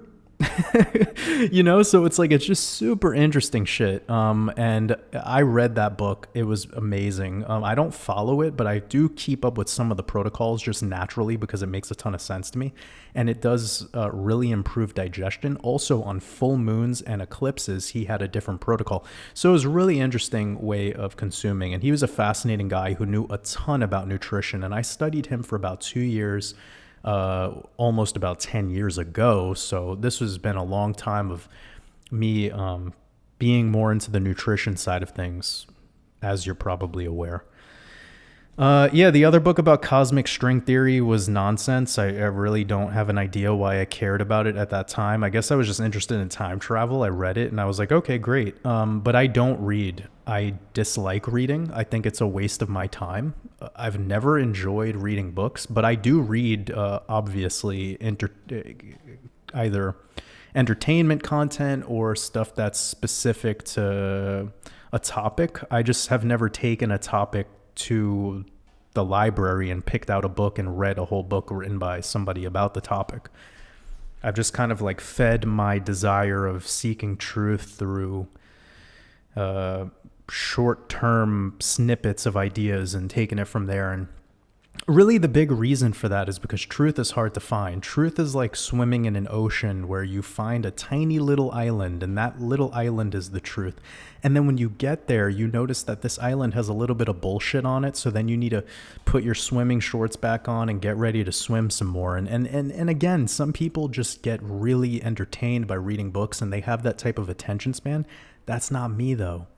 Now, if you hand me a guitar or you hand me, a kitchen to prepare some food, if you gave me a garden for 6 months, I'd become the best fucking gardener on earth. Like, I just am a doer. I'm a creator. I have no time for reading books, but I'll write books. So again, maybe a very vanilla answer, but the type of guy that I am is I don't really give a shit about books. They've been more of a distraction in my life than anything, and I tend to get through some of the material and then I just get distracted, and I've learned that it's not my personal way of consumption. I've been talking about my lack of desire for books for a long time though, so that's probably nothing new to people here. But yeah, as for books that I've read, I can't really give any recommendations. I just do not know. I read the book of Genesis. I listened to the audiobook of Enoch, but I didn't read the whole Bible. I've skimmed through parts of Revelation. It's funny too, because you want to know something? Like, a lot of people that I meet in life, a lot of people that I meet, even in real life, people that don't know that I do what I do. And a lot of people that know about, this waters above thing, one of the number one questions they ask is, what are the books you've read? And like, how many books have you read? And it's like they almost sometimes make an assumption that I'm this bookworm. And I disliked school so much, mostly because of the reading. I couldn't do it. It was boring as shit to me. I just did not vibe. It would put me to sleep. So the answer to that is the books that have impacted my journey. No books have impacted my journey. Doing has impacted my journey. Taking action has impacted my journey. And taking action is ultimately what will create a different life for all of you anyways. It doesn't matter how many books you have in your library. If you just have a lot of books and there's been no influence, if there's been nothing that has influenced you to take action, then therefore you're just filling your head with a bunch of data.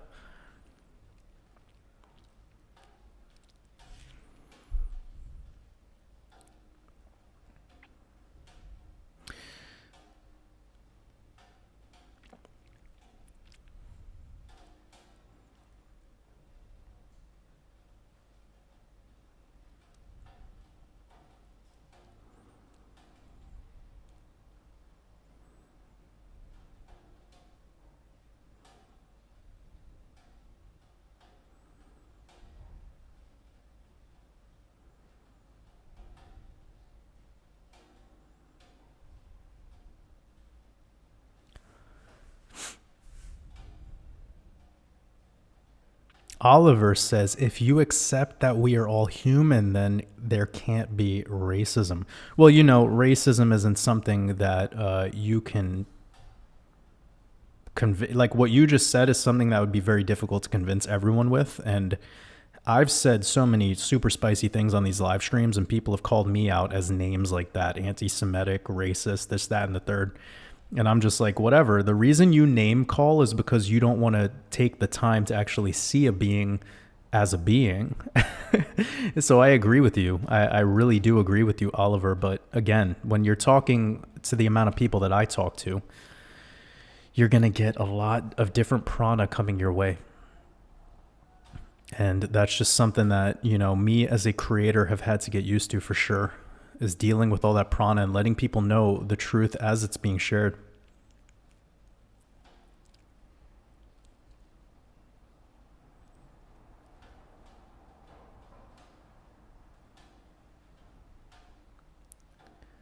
Somebody's asking about the Khazarians and the Khazars. It's all the same. It's the Bolsheviks. It comes back to this. And who can somebody share with me about where this teaching or idea of the Khazarians came into play? Like, who started talking on this? Because a lot of people have brought them up. And the people that have brought them up, they use this term like the real Jews and the fake Jews kind of stuff. And I'm just like, oh God, the real and the fake. It goes back to that. It's like, no, man, it's just religion, and the religion at the more esoteric levels where it gets into like the mysticism of it all. That's where it becomes culty. But even at the lower level, there's culty vibes going on, and it's up to everyone to break free from this nonsense of externalized belief. Because if you continue to externally believe, whether you're a Talmudic practicing Orthodox Jew or you're, does it really actually matter? Like, are you slightly less of a slave if you just practice some of the things and go to the practice the Sabbath day? And it's like, who gives a fuck, man? Like, use what it has helped you with, but like the whole group think mentality and this belonging to a belief system thing for this idea of connecting to God is insane. You connect to God on an individual level through you. You are a literal vital organ of God. God doesn't need you to build a fucking church to show that you're worthy, okay? That's craziness. And that's the psychopathy that bleeds into the minds of man. It's through this raw religion, this sun worship nonsense that has perpetuated its way. And it's become people on a cellular level. Belief literally is a technology, and it becomes you on a cellular level. All right. So it's up to everyone to ask themselves, do I believe in myself or do I believe outside of myself? It's literally as such. And this is that forfeiting thing that they make everyone do. And it's very noticeable in the Abrahamic religions, of course. Those are the ones that have parasited the earth the most. But whether you want to call them the Khazarians or the high-level Talmudic Jews or the Zionists, or it's all the same. I mean, whatever name you want to put behind them, have fun. They're all paid actors who have a bloodline that goes back to Sumerian times, and they all have a family environment where they interbreed with each other. They have their own set of laws that they abide by. Everyone else is a goyim. The goyim are scum, and that's all of us. And they get to do whatever they want to us. They get to create a world that protects them and their cult, and it's at the expense of siphoning off prana from the rest. So it's all just a big energy harvesting experiment, and we all have to wake up to it, because once we wake up to it, we start to see that we cannot be controlled by it anymore. You set yourself free by not being by being part of their battery ritual. Don't be a part of their battery ritual.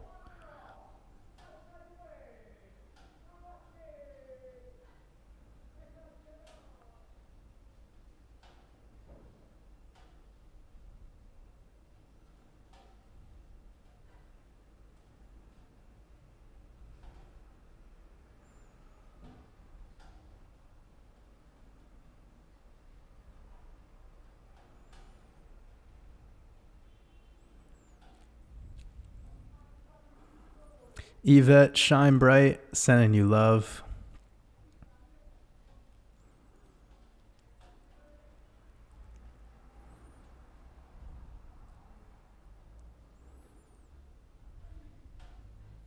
Lithuanian Light, you spelt it correctly.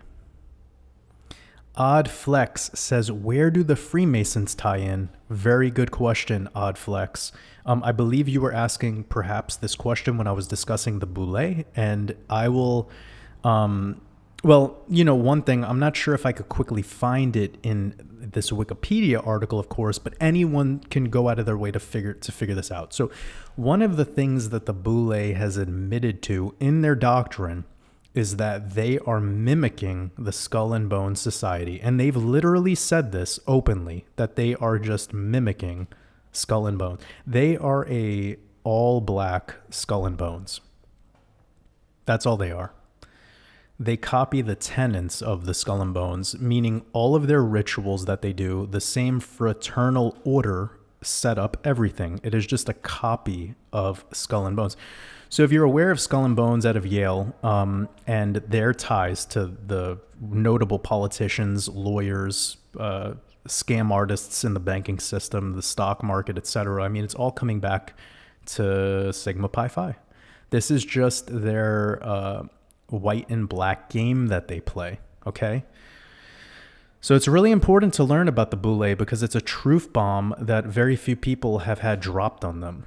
And once you see the tie-in here, and again, so you're asking about Freemasonry, and Freemasonry is a very low-level part of all of this. You know, everyone knows the word Freemason. Everyone does. You see Freemasons all around.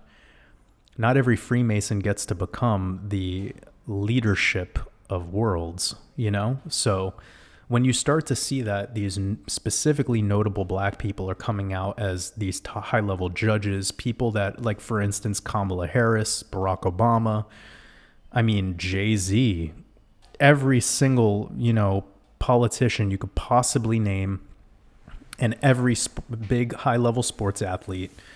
Also, they are See, this is the last thing I'll say, and then we're going to move on, okay? I'm going to move on from this because we don't want to give it too much of our energy. We just want to expose it so that you guys can go out of your way after this live stream and go do your due diligence, all right? But moving forward, Oh my God, this is so important. I just remember they were founded in Philadelphia, Pennsylvania, and that ties back into the, let me remember this, Prince Hall Freemasons. Okay, so somebody asked me about Masonry, and yes, Freemasonry on the local level is just as exoteric as it possibly gets. But for those of you that are aware of the Prince Hall Freemasons, that's all tied into Sigma Pi Phi. And again, this is part of the foundation of this scam system that we have in this country. So Philadelphia plays a huge role in the economy, in the financial system through ritual. And I have something that I'm working on in the background. And I'm glad. It's like everything happens for a reason, man. Somebody brought up Boule and Kobe Bryant and whatever and Kanye for a reason, because I was already planning on doing a decode on Philly coming out in my next video. So that's amazing. This is all tied in. This reality that we live.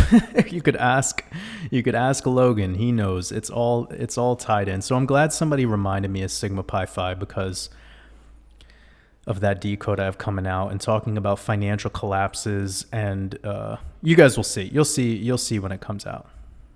I don't want to talk too much on it, but just remember what I said moments ago about the Prince Hall Freemasons and the connection to the fact that the Boule calls themselves the Black Skull and Bones. And they literally practice the tenets of it. They admit it.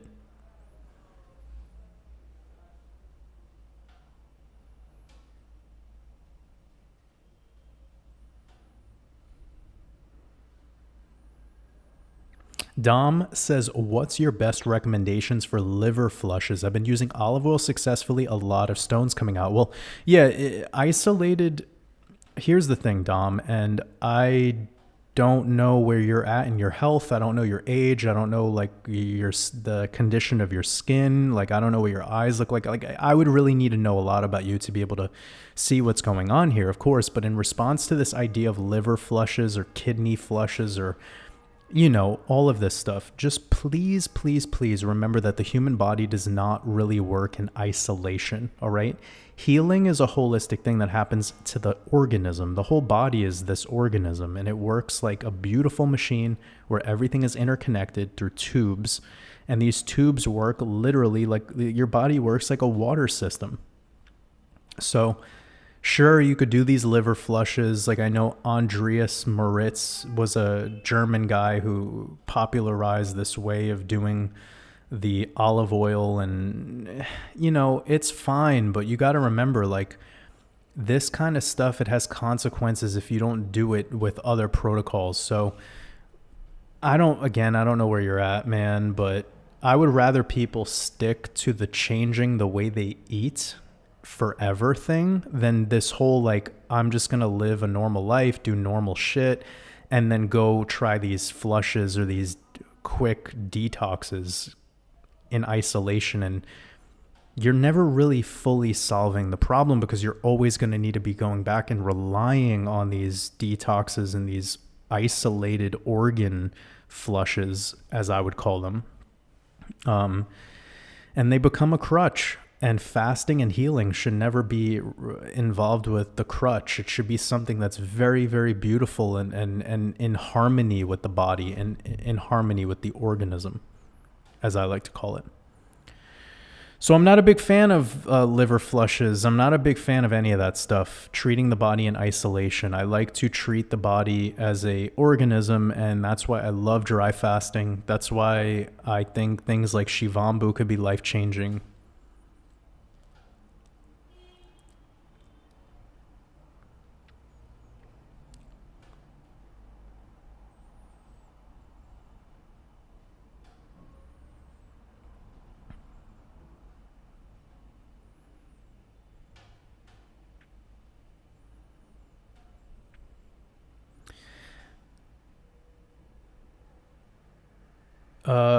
Asking about Tartaria. Yeah, we've talked about this quite a bit. I think so first and foremost, I've done 2 podcasts with Martin Liedtke. Go check those out. Go to Martin Liedtke's channel. Also, shout out to Martin. I haven't spoke to him in a couple months, but me and him connected And go over to his channel and type in Waters Above, and you could listen to me and him in our communications. And we've talked about all this conscious stuff, but furthermore, he really specializes in the realm and this idea behind the Tartar Empire, the Tartarian conversation. And he gets into the mud floods and the Antiquitech. And another great channel would be John Levi. I believe they're also friends. There's plenty of great work out there on that. I am fascinated about it. I definitely think it's something to be aware of, but I am just not really super interested in it because of the great work of Martin and other people out there who are really passionate about it. And it's just like a knack they have. It's something that they really like to study. And I think that they've killed it. They've done so absolutely just such mind-blowing presentations that I'm showing my love and I'm honoring them for what they do. And for me, it's just something that I try to live in the present moment. You know, I try to live in the now. I try to move and operate in a state of presence and serving my purpose. So I try to not get too engaged with the history in the past, but when I'm interested in it, I will dive deep and I will kind of go at it for a period of time, as I have with some of these things like the boule that we're talking about today. And I had about a 6-month moment where I was diving super deep into World War II and World War I with that Europa, The Last Battle documentary, because specifically I was interested in the financial component of it. And it was helping me unlock so many truths behind the machinations of this market system and how it all is tied to astrology. And, you know, that's where my work comes into play. The ability to share these more deep esoteric connections between the markets, astrology, numerology, Gematria, and everything else that we talk about. It came back to me being able to identify the people who are really pushing this whole shit, like the people that are pushing this agenda and who've been behind this agenda since the origins of the economy, you know? So it's just so fascinating to see what's working and what's going on here right now, because we're in a phase of transition into blockchain economy, into the quantum system. And it's the same fucking bloodline elites that have been doing this since the past 200 years that are still pushing this agenda today. It's no different. They've used the same mechanisms that they used back then. Nothing new under the sun. They're getting away with it the same way, and they're idolizing the same deities. They're still using the same mythological connections and purpose tied to the same system today, just in blockchain. Again, nothing new under the sun.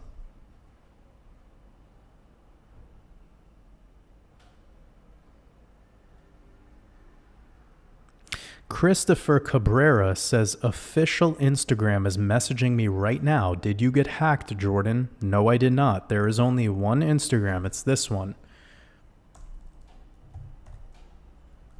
This is my only Instagram. Check that it's this one, okay? Because there has been someone who's copied me and they just threw a C at the end of this name. They are copying my posts. They are copying my stories. They're even copying this right here that says official Waters Above.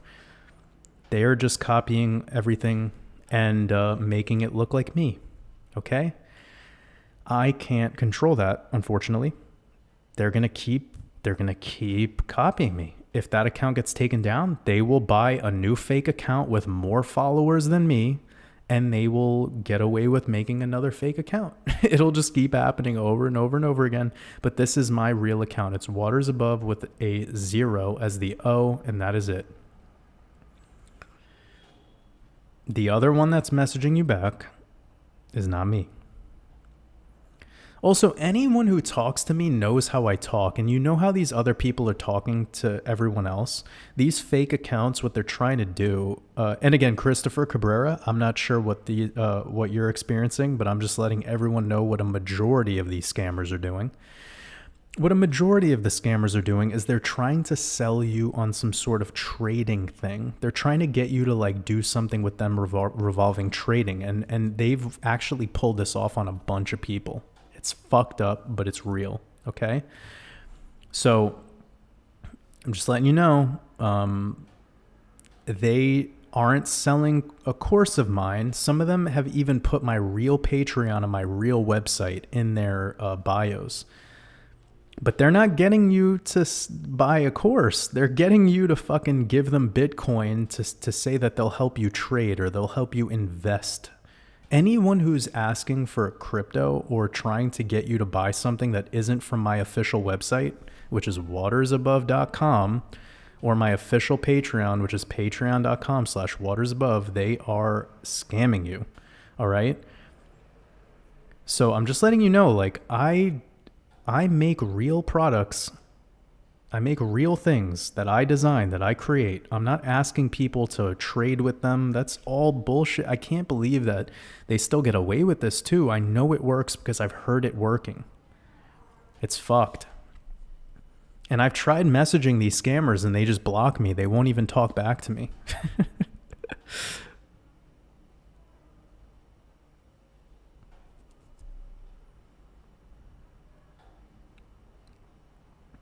Vibin' with Vice says all courses are worth it. That means a lot to me. And you said I pay more for other mindless subs. This one is packed with juice. Well, that really means a lot to me. Vibin' with Vice. Did you get the expansion mastermind or the crypto mastermind? Let me know.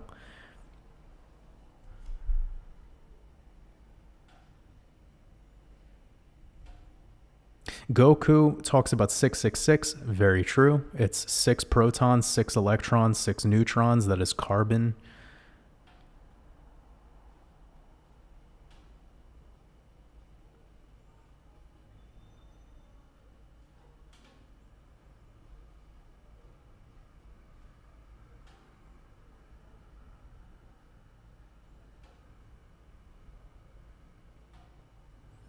Goku says, well, when your music is available, let us know. Absolutely will be. Will be doing. I will let everyone know.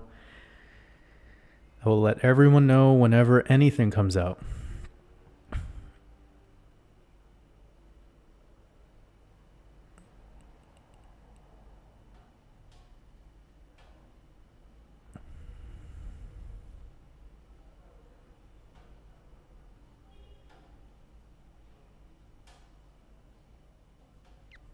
Somebody's asking about what food should you eat on a bulk.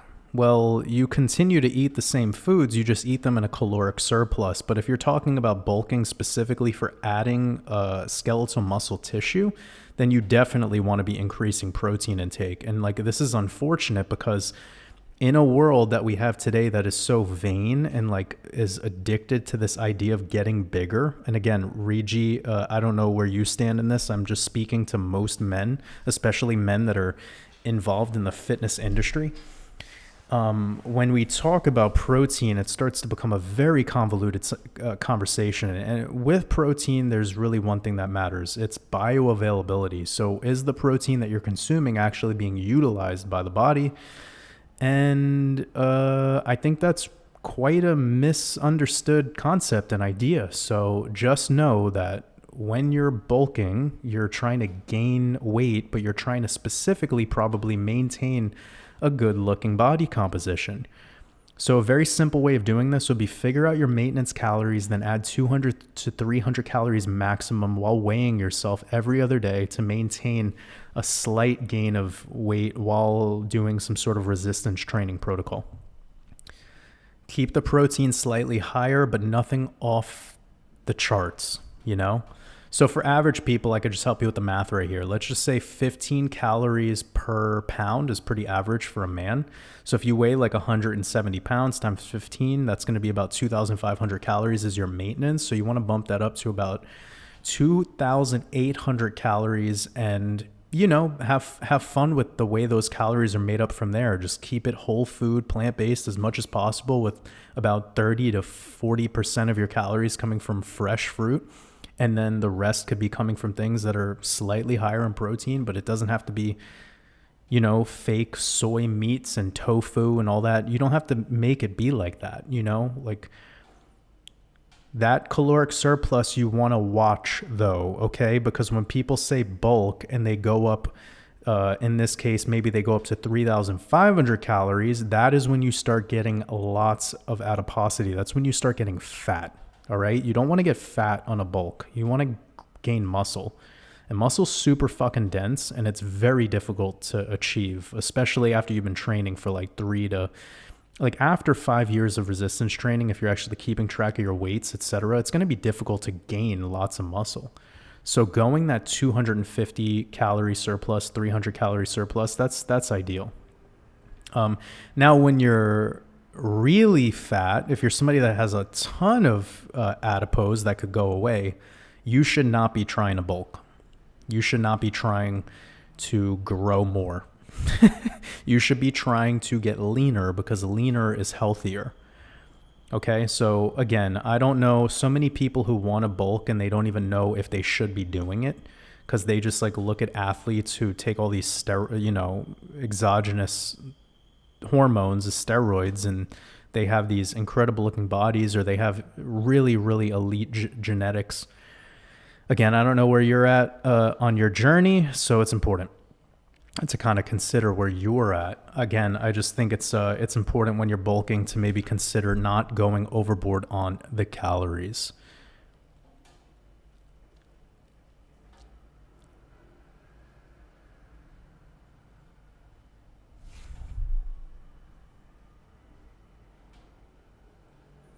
Mark Loveday, you said books are permanent. Online publications can be altered. Books are massively valuable. That's really interesting. How are books permanent if they do book burnings after almost every siege of every war? Books are made of paper. Books are not permanent at all. You know what's permanent though? Belief systems that are shared through verbal tradition, which is all of those books that people think are valuable. That's all they are, is compilations of stories that have been told over and over again, that have been plagiarized, which again, I'm not trying to be derogatory or negative here. It's just that is what they are. You even look to what the Bible is and you get back to the Codex Vaticanus. So the people that want to shit on Catholicism or talk about the Pope being evil and this, that, and the third, but then they praise Jesus, their Lord and Savior, and the Bible being this great book, and they don't even know that the Vatican is what created that book. So it's you just got to learn. All these books are in the library. It's very obvious why they use that word lie in it. It's mostly bullshit that people gobble up because they've been taught that that's where truth is. And in reality, truth is never in a book. Truth is within you. And if you think you're getting value from something outside of you, then you are falling victim to the same bullshit they've been trying to pump into man's consciousness since the dawn of time. That is why the world is asleep, because it's been selling itself short of how immensely powerful you are without any external anything. I know people who sun gaze and they get more knowledge and wisdom through sun gazing than they've ever gotten going to college or reading books. There's many, many ways to get towards your wisdom. But an idea that books are permanent, that's silly. Interesting concept though.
How's everyone doing today? We've been going at it for a little bit of time now on this live.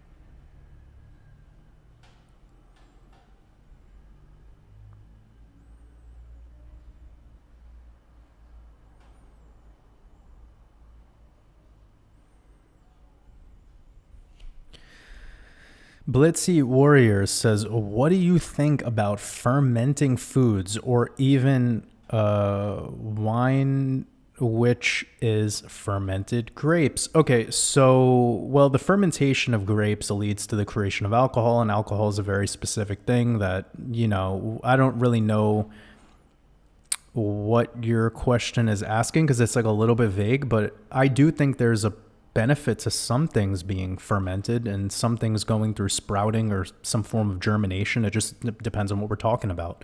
Like nuts and seeds should be soaked and should be soaked long enough actually to the point where they almost start to pre-ferment and sprout. Now a thing like grapes, it would be way better to just eat fresh fruit than it would be to have fermented fruit. Actually, most of the fruit that people eat is picked underripe, and it is actually fermenting by the time that it reaches them, and it lacks vitality and the actual thing that we're trying to get out of the fruit, which is to be effectively hydrated. There's only one thing that can be continuing its ripening after it's picked. I mean, there might be a couple by now because of how much human intervention there is in the food system, but it's bananas. Now, outside of that, if you're getting most avocados are picked super underripe and then they're left to just be in these sun houses or these heat rooms so that they could ripen unnaturally. And they're not actually ripening in that situation. They're fermenting. Sorry, let me just take a quick sip of water because I've been talking for a while now. But yeah, things like kimchi, sauerkraut, absolutely awesome. Really incredible and tasty. I eat kimchi and sauerkraut pretty often, actually, especially if I'm going to eat grains. So if I'm ever going to eat like a grain bowl, like anything like rice or quinoa or any shit like that, like I really enjoy having kimchi or fermented foods with that meal, just for digestive purposes. But I don't perpetuate this probiotic bullshit. I'm not a big fan of all this pseudoscience that started to erupt out of nowhere that pushes ideas like other processed foods. Sorry, let me just get back to these comments because as I was talking, all of my comments just kind of went away. So just give me a second. Let me get back on track here.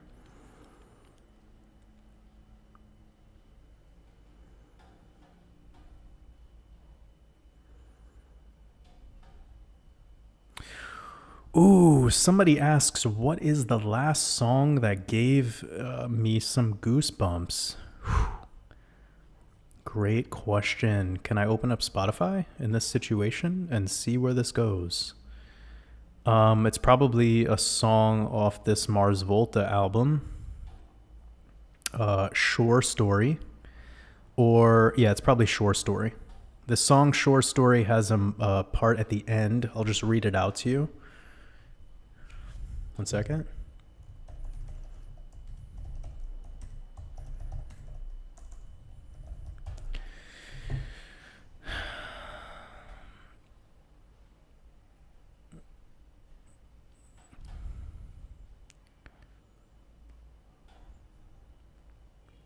So at the end of this, he says, I won't let you choose when I die. regressing on the dial. If I'm going to lose my mind, just let me go and let me have this mutiny.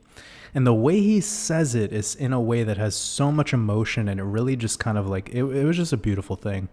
This song really left me. Oh, and it's amazing how the song starts out with talking about November, and here we are in that month. But anywho, this singer of this band joined the Church of Scientology. This band was broken up for like 10 years or something. They're one of my favorite bands. They were broken up for like 10 years, and the singer joined the Church of Scientology, and the singer and the guitar player who writes most of the music kind of had a falling out, and shit went down between them, and whatever. I guess the band broke up and some shit happened, but this song is mostly talking about his experience with Scientology. And if you guys know anything about Scientology, like once you join, you're in it forever. Like they will not let you be. And there's ways to kind of leave it, but it's a fucking really weird ordeal. And I don't want to talk shit about other people's beliefs, but I think as an individual who's seeking truth, as this the singer of this band was, I could see why he would want to get into it. Specific people in this realm like know that they need to taste the these experiences and these opportunities in order to really know about them. So again, it's not my methodology, but I could see why he was enticed by it, because there's a lot of success that comes out of the Church of Scientology for the members. There's been a lot of people who've made some serious breakthroughs with it. And again, I think it's madness, but this isn't about me. This is about the singer of this band. And ultimately what it did for me is him making this beautiful song. So he's talking in the song as if like they're coming after him, like he has this sense of, what's the word? Being, when you feel like something is going to happen to you. I forgot the exact, word. Let me find it. Just like a sense of worry and being anxious and feel like you need to look over your shoulder or sleep with one eye open, that kind of thing. So yeah, he's kind of talking about that, how they have this tendency to make you almost feel like they're always coming after you no matter what. And in the bridge of the song, he starts talking about how it's almost like now they're nervous because they know that he knows a truth. He knows something about their organization, and he can really let out that truth. And, that's why the Church of Scientology is so extreme about the members leaving, because they know it's wacky. And most of the people just want to expose it after they're in it. And a lot of people have come out and exposed it. So I just love this end where he says, like, I won't let you choose when I die.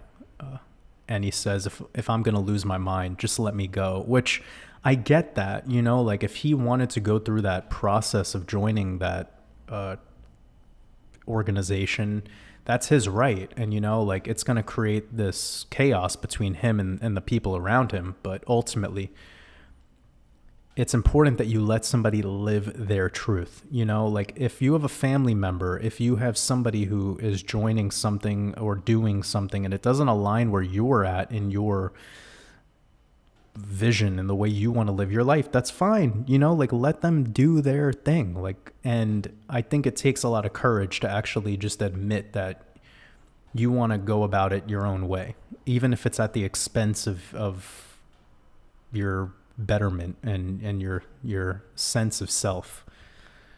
I think the Church of Scientology is doing one thing and one thing only. It's damaging the ego. It's literally creating a completely damaged and destroyed weak ego, which creates an environment that literally is easy to program you. So by making you always worried and always in this environment of people tattletaling on you, it just destroys your sense of self-worth and self-esteem, and it will make you pliable, malleable, and easy to manipulate.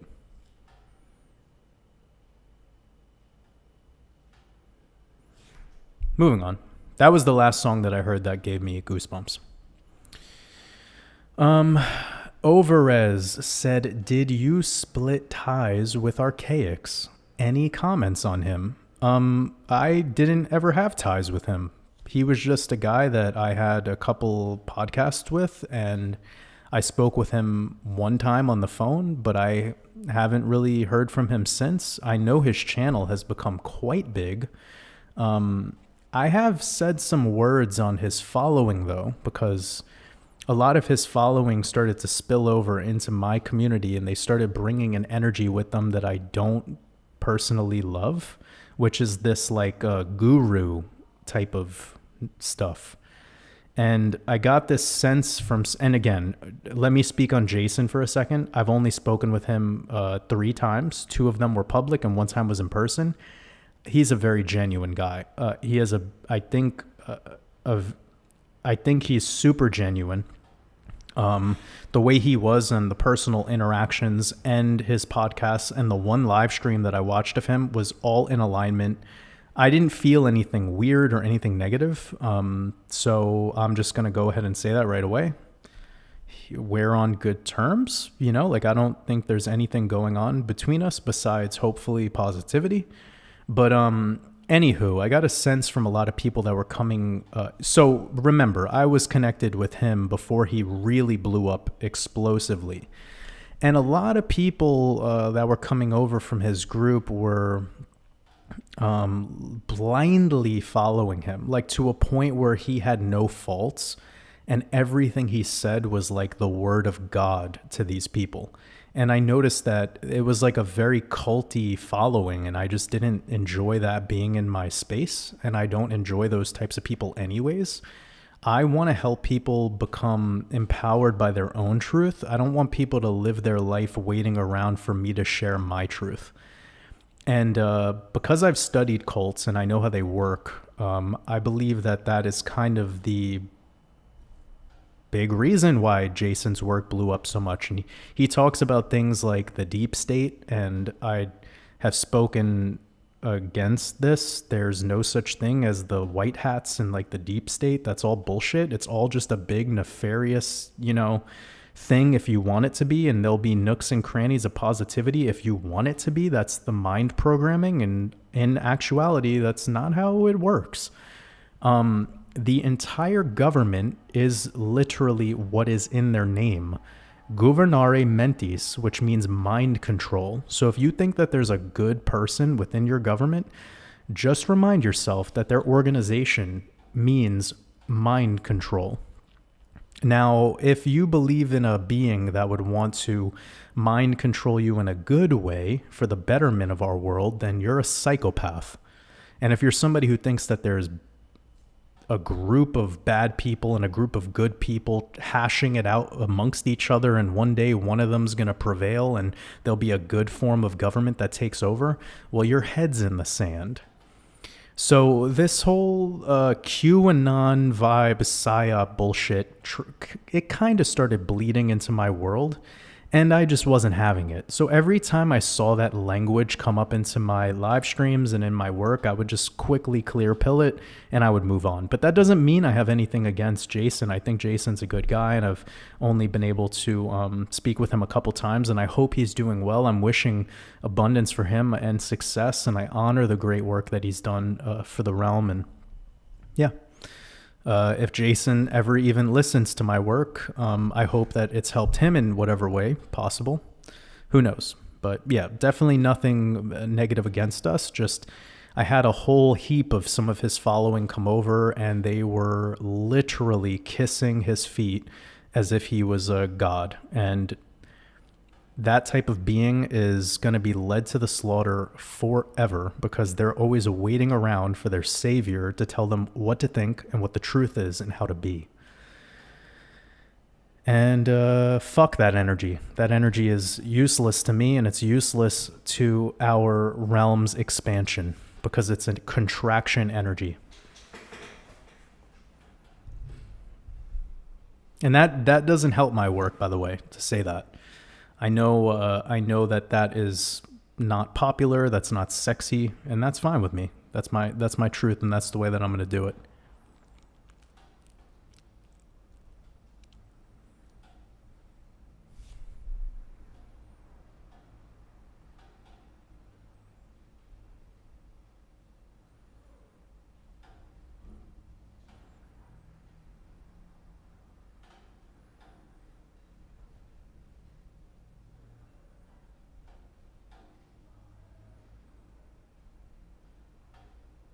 Tanner the Great, saying what you said about Europa the Last Battle. Absolutely. I had the same thing, man. Like, when I watched that, it was really dark and it was difficult for me. But, the truth sucks, but the truth sets you free, right?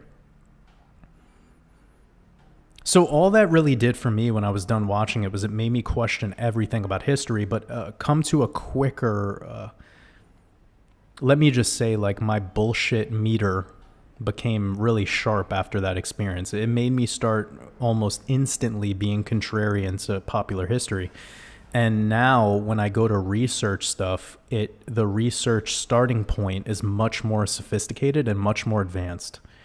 So having that experience with Europa was super helpful because I instantly started learning about the scam of the transatlantic slave trade and the work of Dane Calloway.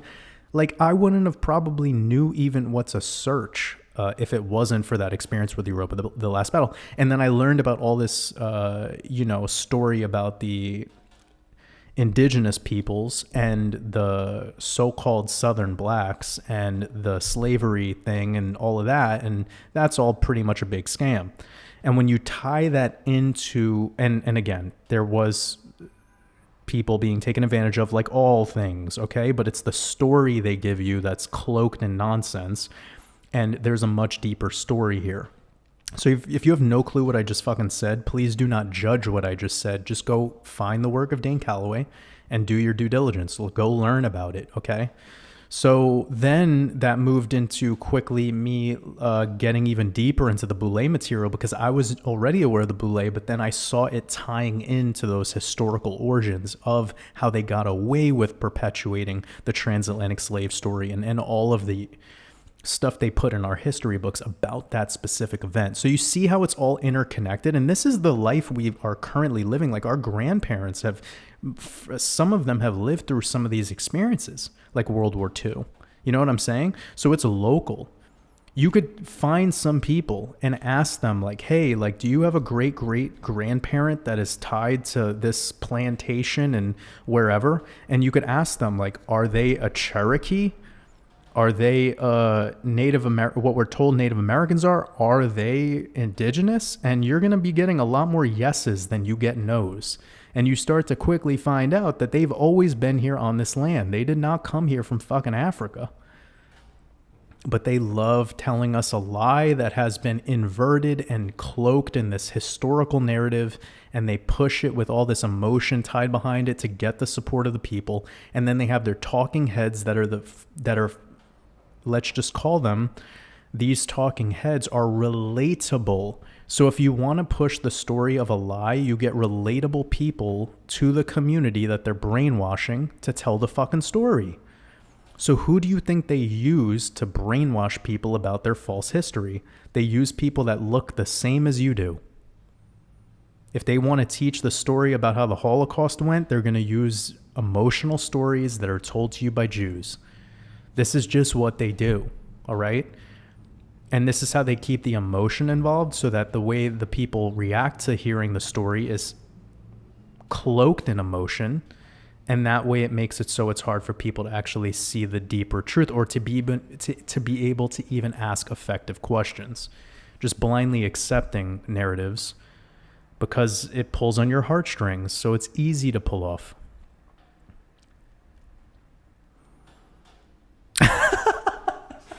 Holy shit. This is the best comment ever. Matt Myers said, I'd go trans for you, waters above. That's the best. That's one of the greatest comments I've ever read. Thank you. I know that's a joke, but that's so funny.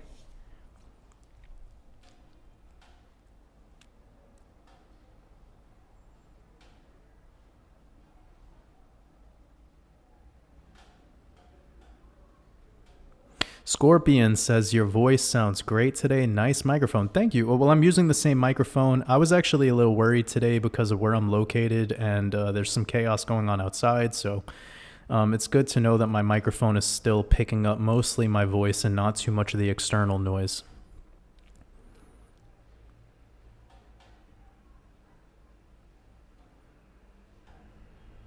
So thank you for the compliment.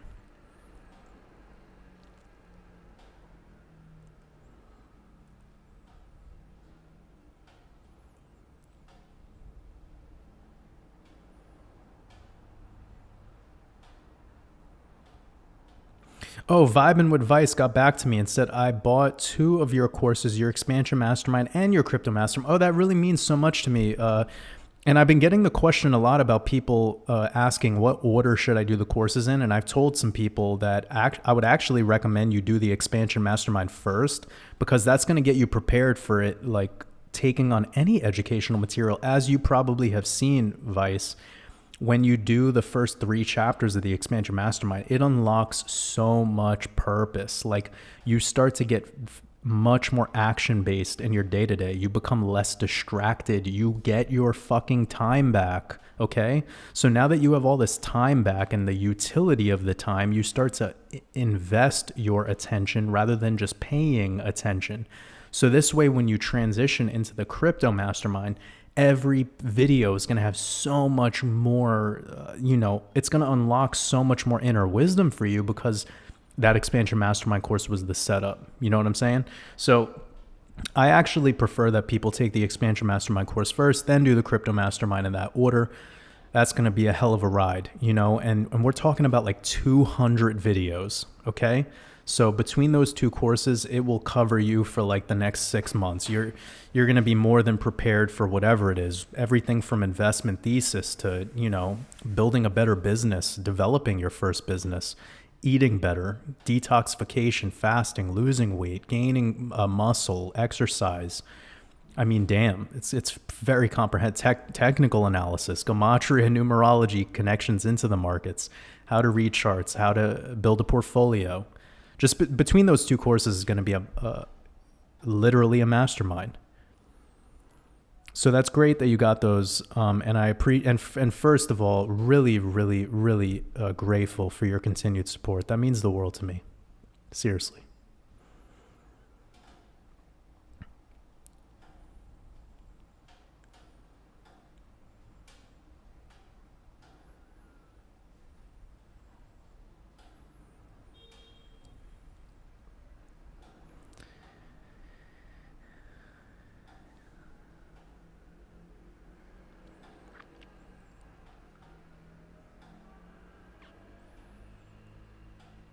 Benny Blanco, I just noticed that your logo, it's like not just a hex logo, it's a hex logo that's within the moon, which is really cool. The hex community has been welcoming me with open arms, and a lot of the hex community that instantly came to my channel, a lot of them left very quickly because I don't talk about hex that often.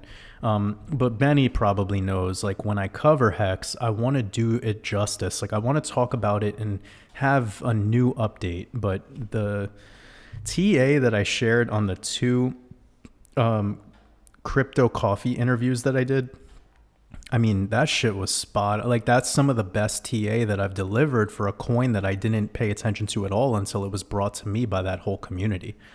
So you guys know that when I take the time to actually decode something and look into it and prepare it for communications, I'm not playing around. I'm not playing games.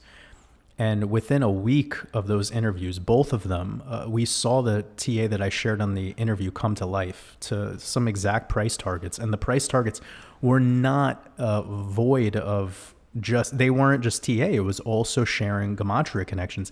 And oh yeah, so first of all, shout out to Soda. I'm not sure if my homie Ambrose is listening right now, but if you're listening, brother, I appreciate you. I'm sending you a lot of love.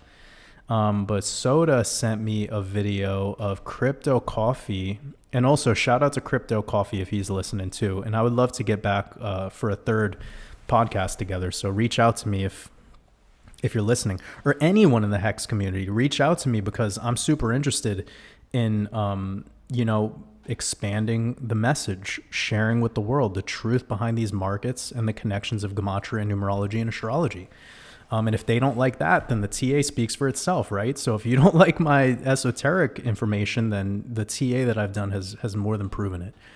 But getting back to my brother Soda, he sent me a little snippet of Richard Hart and like maybe 2 other guys and Crypto Coffee talking all in some sort of live stream thing, right? And they brought up to them the Gematria and astrology and like even the Shemitah, and like they all started like I don't know if they all started laughing, but they all started laughing, like kind of like making fun of me. And I thought that was really interesting. And Richard Hart kind of, he even was snickering and making fun of something that I did. And I was like, oh shit, it's getting attention. I'm like, the number one thing that happens when people find this type of work is they either instantly resonate or they just troll. Like they get, it's like it makes them shiver because it's too much new shit coming in at once, and it's given to them calmly. It's given to them without all this drama and all this like emotional, not like it's coming at them in like anti-crypto energy. If you're used to seeing crypto YouTubers and the energy that it's packed, all their information is packaged in, mine is like the antithesis of that, so I get it. A lot of new people, even people who are successful in the blockchain industry, they're going to find what I do and they might troll it right away because they just don't get it, right? But one of the people that works on the team of Zinfin Network, he's a Patreon supporter. And that kind of shit, it makes me super happy because I'm like, if there's people in the blockchain community that are learning about what we're doing here, I mean, imagine what the next run is going to be like. It's not that we know some sort of truth that's going to make the market maker do something different. You got to understand that the market maker, they're not really controlling it as much as they've already programmed it. Their programming language that they use is astrology. It is Gematria. It is these numerological connections, okay? There's nothing for them to change or go back on. We're just fine-tuning it all. Like, we're fine-tuning it as we decode. But they're not giving this machine anything new. It's the same old oil, okay? And I am happy to see people like Richard Hart have an emotional reaction to what I've done and to almost disregard it. Because if he wants to disregard it, then that opens up a dialogue. And remember, a lot of people have been giving Richard Hart negative energy. A lot of people give him this energy that I spoke about before with my experience with Jason's fanboys. It's like they treat the man like he's either a god or they just hate him. And you guys know me. I don't roll that way. If I speak with Richard, it's going to be a calm, like grown up two men who are looking at reality from whatever lenses and whatever angle. I'm going to be real. I'm not here to make friends, all right? I'm here to find my family. So if you're not part of my family, then it's all good. And when I speak about family, I'm talking about like celestial family, something that goes way beyond the skin suit we call a body. That's what I'm on. I don't know what Richard Hart's on. You feel me? So whatever, it is what it is. But I think me and him having a connection would be interesting because I know that he has exposed a lot of these truths regarding blockchain technology and where it's headed in the future. And when I heard him make some of those comments, that's what made me actually be interested in Hex a little more. I heard Richard Hart on a podcast with two like ex porn stars or something. It was really, I don't know why I was sent the podcast, but I listened to like a 5-minute snippet of it. And in this snippet, he was talking about how they're going to be tying it to like a social score system and like all this really, like stuff that people in his position don't talk about. They definitely do not talk about openly. And he was like, he didn't give a fuck. He was just talking about it openly, and I respected that. So a lot of the people that don't respect him are the people that don't like the fact that he has a Louis Vuitton bag and like 4 watches on, and like, whatever, man. That's just part of his shtick, right? That's like what Kanye does when he says something that's like controversial. It's just part of his shtick. Whether Richard knows this or doesn't know this, he's just receiving prana from people that hate him, and he feeds off of that pranic exchange. He knows about the prana economy. Maybe he doesn't at the length that we're talking about it, but he feels it. And since he feels it the way he does, He knows how to ride that wave. He knows that he could have all this flashy shit and talk about all this materialistic stuff because he's invested himself into the prana economy and he knows how to receive it. And I want to talk with him about that. I would love to talk with him about that. Somebody's asking me, can I elaborate on Hitler not being good? This isn't about Hitler being good. It's just not about Hitler being the story and character that you've been told in your history books. Like, I'm not trying to say that the man was good. I don't know him. I don't know who any of these people are. Like, until I meet any of these people, I don't know if they're good or... I'm not here to play this whole good and bad game. I'm here to know about the fucking truth. And I'm not interested in narratives and what's popular, because everything that's popular is wrong. So, just this whole idea about Hitler being this big... Okay, you know something that's pretty amazing? Go watch this video of... what's his name? Noam Chomsky talking about presidents. Oh, I forgot to write I don't know how to write his name. Right here, President Crimes. He just goes off. This is like 11 minutes. It's pretty interesting. It was sent to me a while ago. But yo, all of these guys in this picture right here, man, they're as fucked up as Hitler was if you're going to look at statistics. These individuals were going into nations with no standing fucking military and just invading them, taking all their shit, raping all their women, commanding and conquering. And then they talk about Hitler invading Austria or invading Poland, and you see the people like throwing flowers at the soldiers. It's like, what's an invasion look like to you? Let me show you the invasion of Grenada and the invasion of one of these so-called nations in World War II taken over by the alleged Nazis. And by the way, they didn't even call themselves Nazis. That was a term that was created by Zionist journalism. They are the National Socialist Party.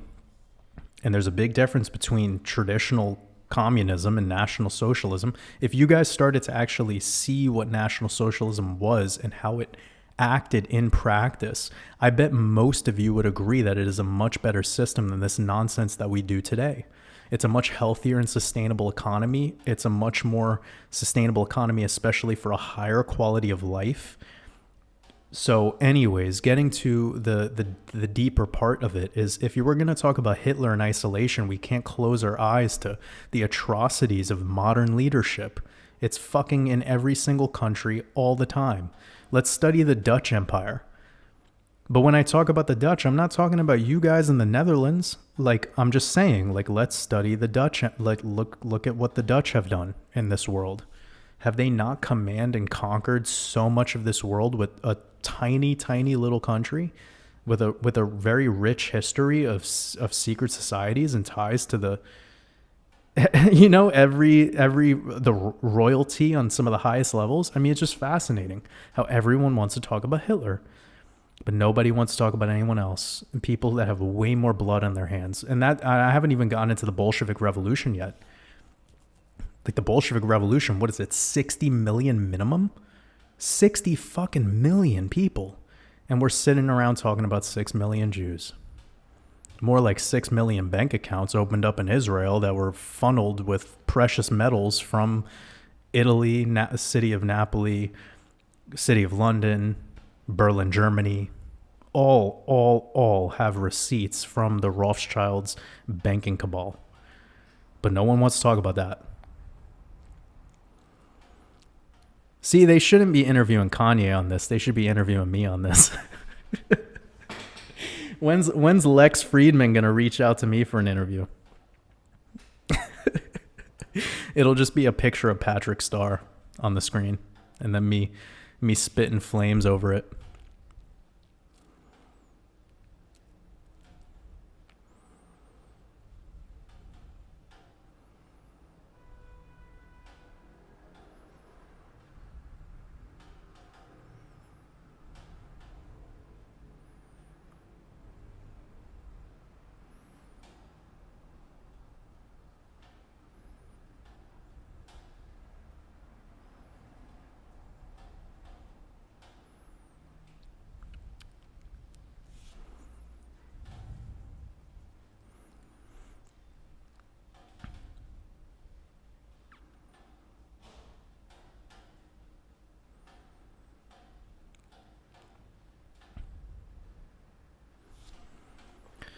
Yeah, I can see a couple people talking about Scientology in the chat. One thing about Scientology that I think is interesting is this guy Grant Cardone. Does anyone know about Grant Cardone? He's a Scientologist, super fucking successful, really interesting guy when it comes to real estate, specifically commercial real estate.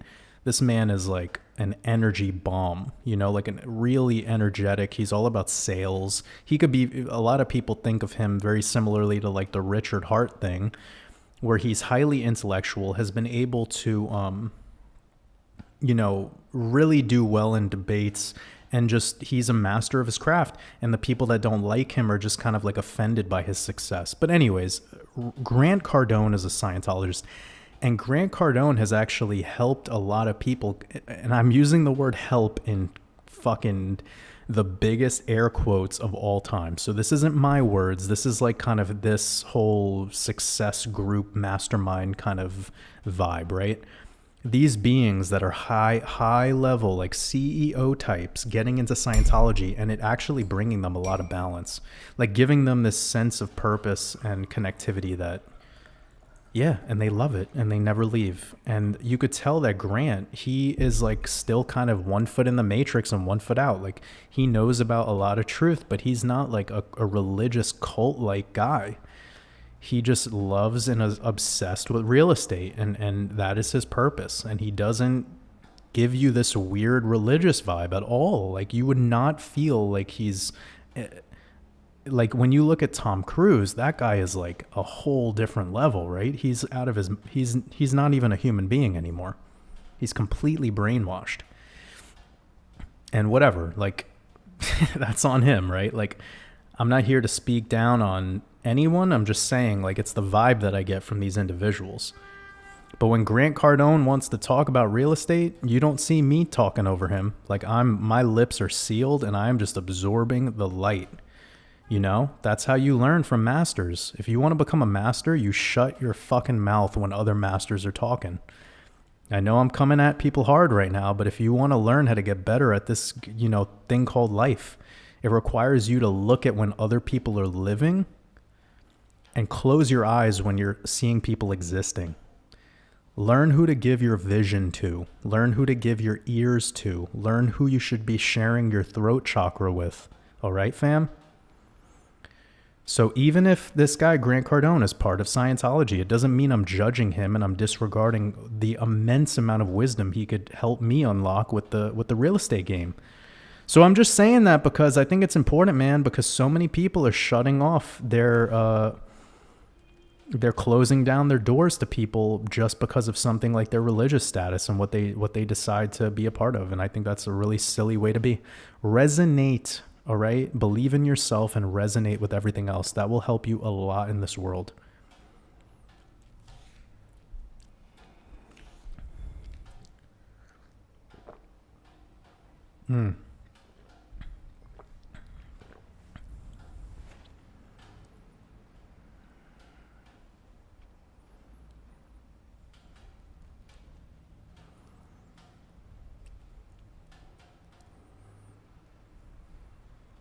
Amanda Newton said the word might be paranoid. Yeah, I think you're right. I think that was the word I was looking for. Thank you, Amanda. That's so true.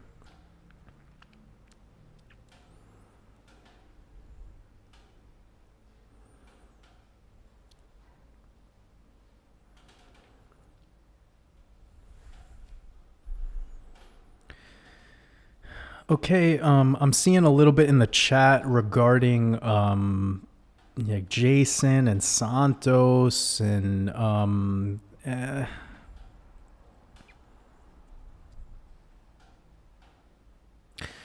it's all good, guys. Like I said my piece about it all. I have nothing negative to say about Jason. I don't know Santos at all. I've never met him. I've only spoke with Logan out of the names that are continuing to be brought up now. Whatever's going on is what's going on. I'm just trying to stay in my own lane and do my own thing. And I honored Jason and his work.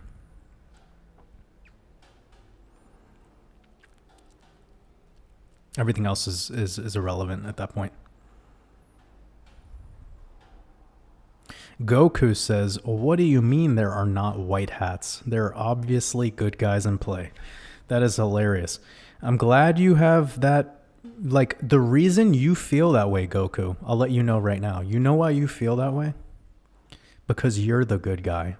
And good guys tend to be very optimistic about things. It just is what it is. But truth doesn't live in the same realm as optimism. Hope is the rope that'll eventually become the noose. So if you want to protect yourself and protect your prana in the process, get rid of this idea that there's good and bad guys and just learn and see clearly what's controlling and what is desiring freedom.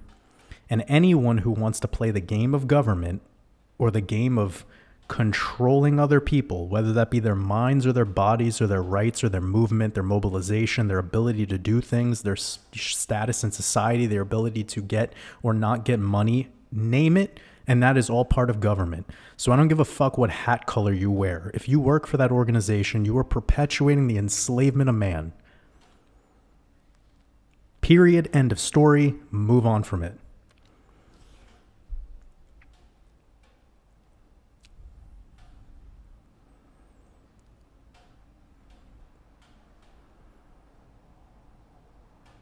The world wakes up when it learns that it's been enslaved by its own belief systems. And the main belief system that is enslaving man is the idea of externalized power and power hierarchies that are coming from the force of people who think that their rules and regulations are somewhat virtuous for man. But in reality, there is no rules and regulations of man. There's just a state of being. And that being and that state of purpose could be love, which is an energy that allows, not an energy that controls. A government and an institution that desires to have power over people and dictate their rights and their freedoms is why this psychopathy that we exist in today has been perpetuating itself, and it has not been cured until the individual has become aware of this. And when the individual becomes illumined to what I just said, they start making decisions to actually change their circumstances. It's always coming back to the individual level. So whether you believe in this or don't believe in it, it's irrelevant, because what changes your life is not you waiting around for something to change your life. But if you believe that something outside of you should get to determine or dictate what you can or cannot do, then that is like you being an infinite child. And if you think that there's good guys that are in this equation, then that's basically like saying that there's a good slave master. This white hat QAnon psyop bullshit, this deep state bullshit needs to get out of my realm for good. It is keeping people in that fucking waiting game forever. This is why I've moved on from predictions about the future, because all predictions are doing is keeping people waiting and waiting and waiting and waiting and waiting and never taking any action.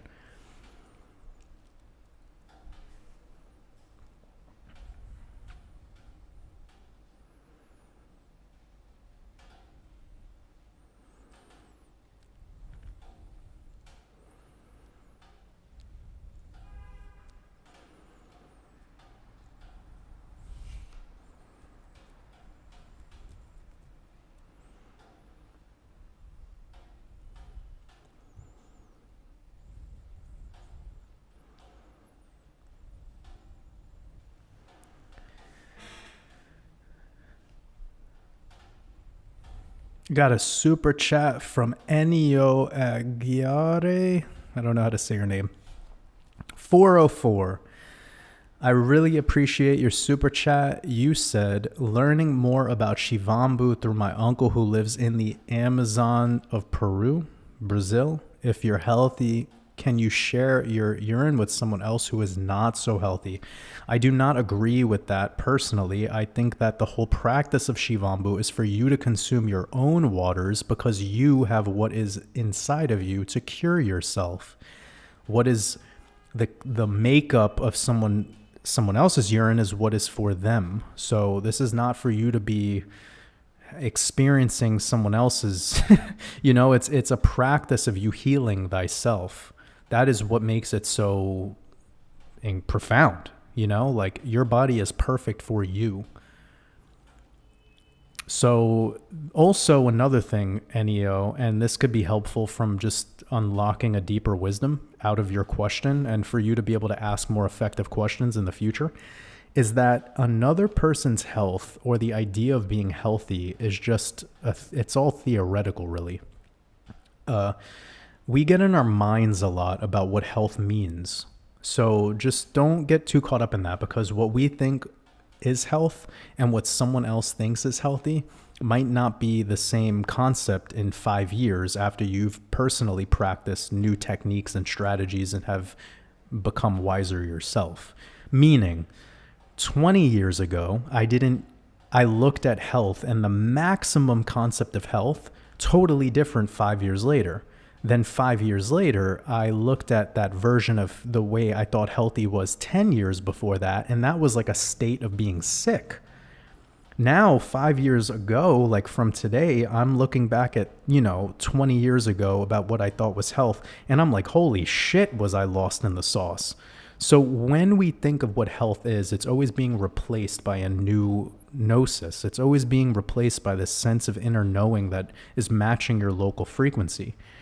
So once you start to become more powerful in your sense of being, and what this means by being powerful in your sense of being, it means you trust yourself more. Okay? So this is the most fucking profound wisdom I could ever share with anyone.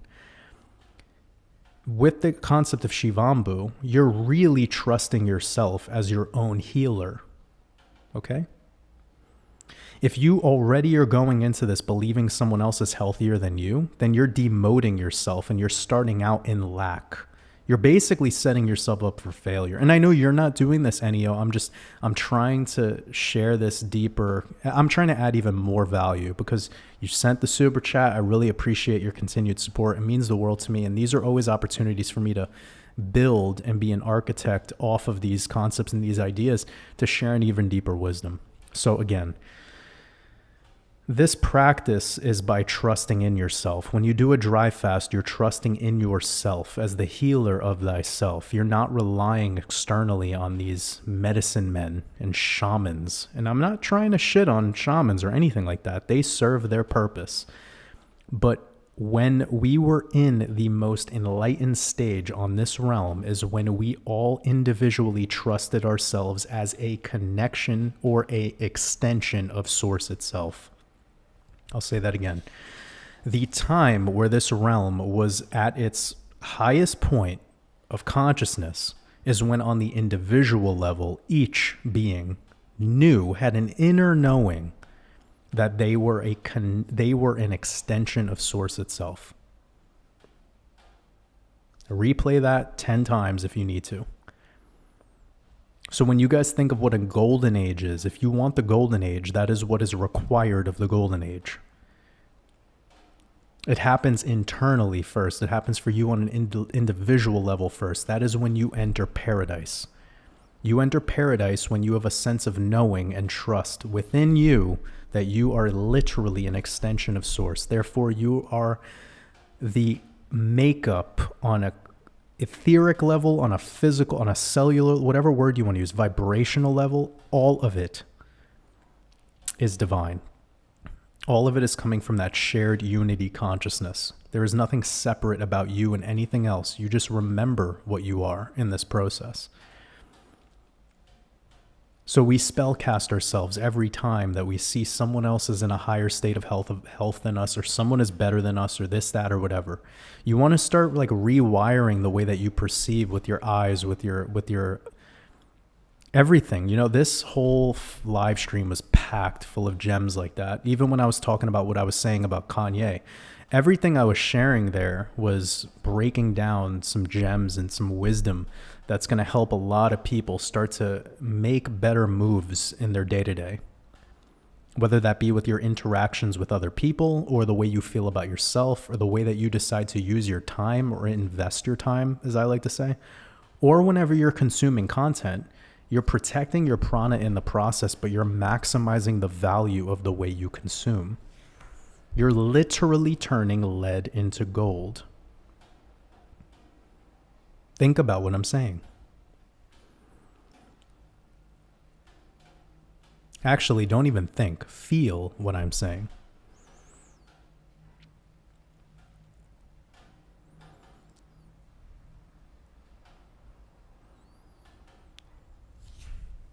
How's everyone doing in the chat?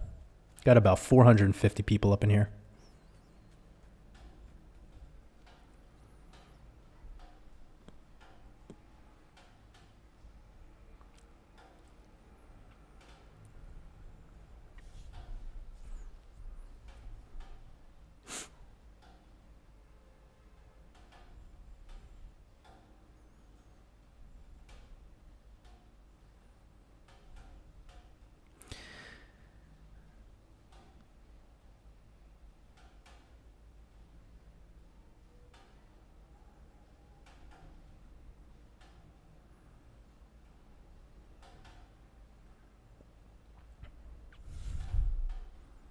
Remember, everyone, if I do not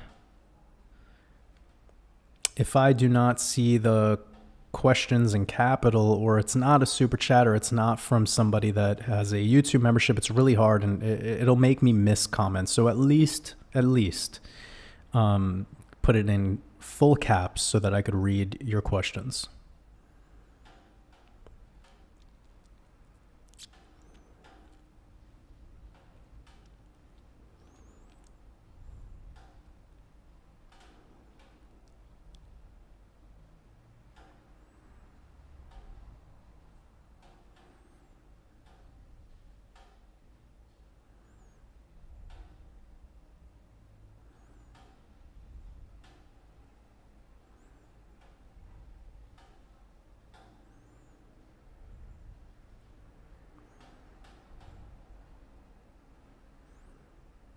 Robert Jones says, just love these streams. I re-listen again on Monday and work whilst prepping work reports.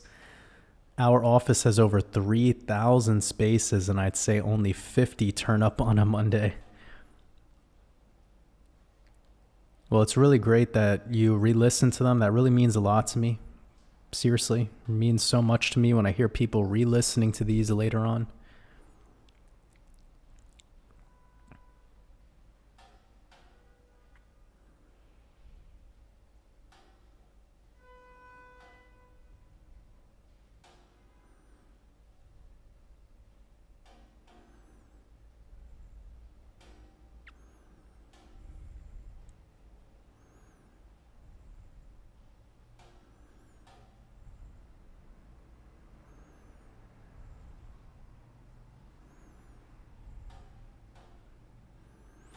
Benny says something about there's no more nuclear family, there's no more men, and then follows it up with that's why everything is messed up, and then also follows it up by children today are raised by women. Benny, children aren't raised by women, children are raised by the state. And that is where socialism and communism come into play, because that was what it was designed to do. So when you talk about the nuclear family and all of this, it really just comes back to the tenets of Zionism and what they want the goyim to be and operate as, which is essentially the collective puts their children in indoctrination camps and relies on the state and state-ran projects to essentially raise the children. So it's not really the men and the women thing here. It's the collective decision to send off your kids to an indoctrination camp. Now, there is a problem in specific communities, for instance, black communities, where there's a lot of single mothers. And then in that situation, yes, missing a father figure and then also sending your kid off to the indoctrination camps while simultaneously having a community that is perhaps maybe, let's just say, going forth with those protocols a little bit more than the abundance protocols. Let's just say living in lack, without getting too confusing here. Yeah, you're going to end up with a lot of beings that are just confused and purposeless, and it's going to be easy for them to join communities that are built around violence and, yeah, crime. So There's one thing to be said there, but I think a more holistic response to the way you feel and what you've been saying in this is that the actual problem is that children are raised by the state. And you read the Talmud and you read the way that they wanted to orchestrate this realm for the Goyim, and that is exactly how it is. That's why the Bolsheviks, the Zionists, they created the school system. They created the same implementation of the way that we would be living our day from front to back, from waking up in the morning and reading their newspapers, their media, consuming their media, and then going off to their indoctrination camps that are designed with their protocols, the grade system, and everything that's in the agenda of what you have to do within the marking period and the whole school year, and just how everything was designed as that. Having both men and women working throughout the day, doubling taxes. This is all like post World War II programs. But that is way bigger than the men thing. So that could be coming back to just weakness in the belief systems and the limiting beliefs of parents. The women and the men have limiting beliefs on how they should be raising their children regarding this concept of what do we do with most of the day. Should we be teaching our children skills, or should we be teaching our children to allegedly get smarter by being graded all day in a box and being sent off to these? I mean, that's really what it comes down to. But that's the actual single problem. It's not what you said as much as it is that.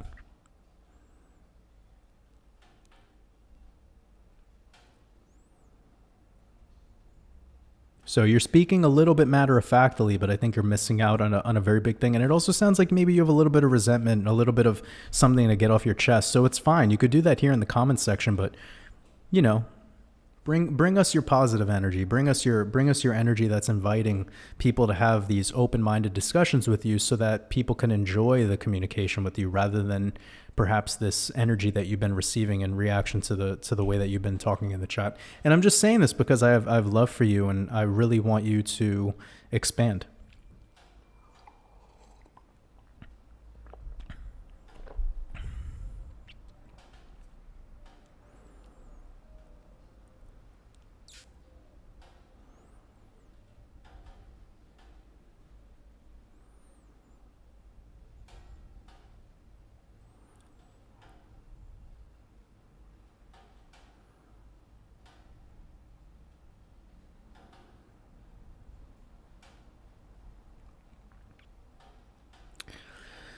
I think what I said before that might be getting a little bit confused in the comment section, and perhaps it was just a typo, is I said hope.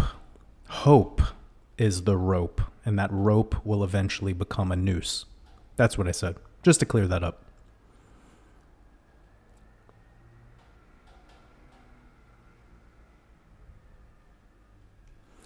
Goku says, "You were right. I am the good guy, but am I the only one?" You're the only. Yeah, yes. You are literally the universe. Because when you become the one, then you attract the one. You attract everything else that matches that frequency. This isn't about you being better than other people, or about you being... I'm trying to remove you from that good guy, bad guy externalization that you were perhaps falling for. Now that you become that essence, you remove this idea of good, and you just become pure love frequency. You start allowing the frequency that you emit to be coming back onto you. You're attracting it.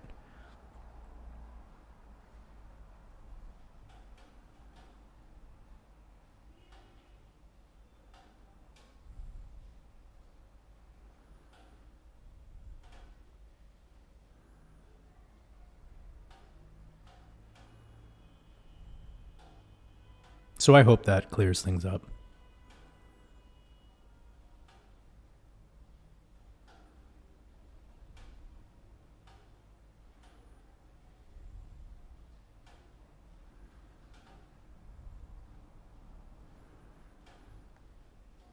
Make sure I'm not missing any super chat stuff. So just give me one moment to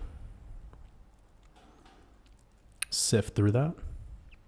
Robert Jones, I appreciate your super chat, brother. You said, I just wanted to say thank you, Jordan. We now have the greatest drink of all time while listening to you. Watermelon with homegrown raspberries. That sounds amazing. I finally found someone that thinks like me, and it's appreciated. Well, we match that frequency, brother, and it's beautiful to have you here with us, and really just means that you're in alignment, and I am as well. So great to have you, and sending you and your family lots of love and a beautiful rest of your weekend.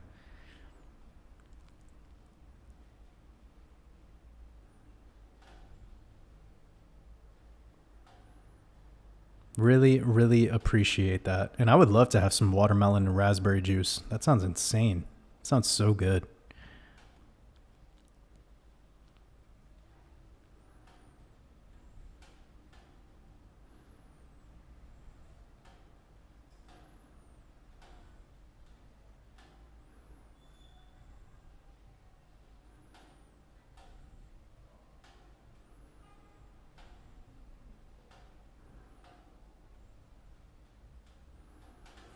All right, my family, I could see that the chat has sort of wound down. So I think it's important that we value each other's time, and maybe this is a good sign for us to move on. We've been going for a while now. It was like a makeup live stream for last week.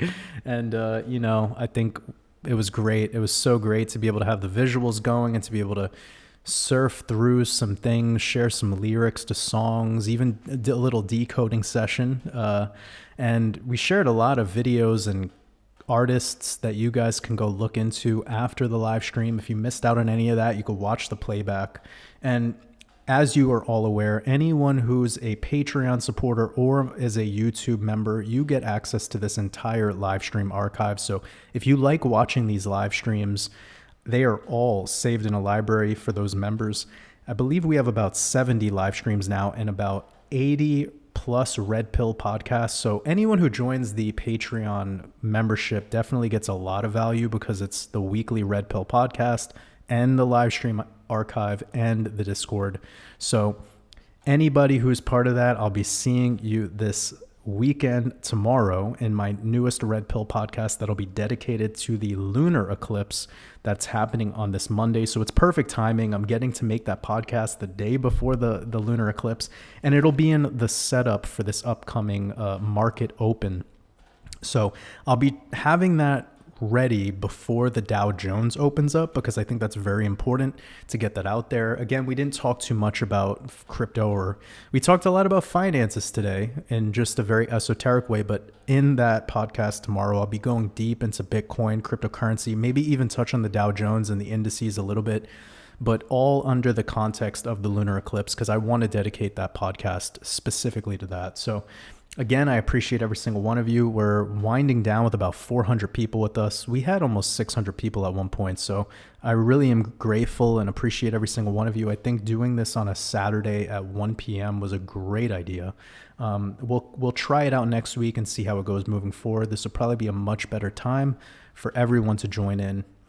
Maybe a little bit more ideal for people in other time zones. And yeah, let's wrap up with that. I appreciate every single one of you.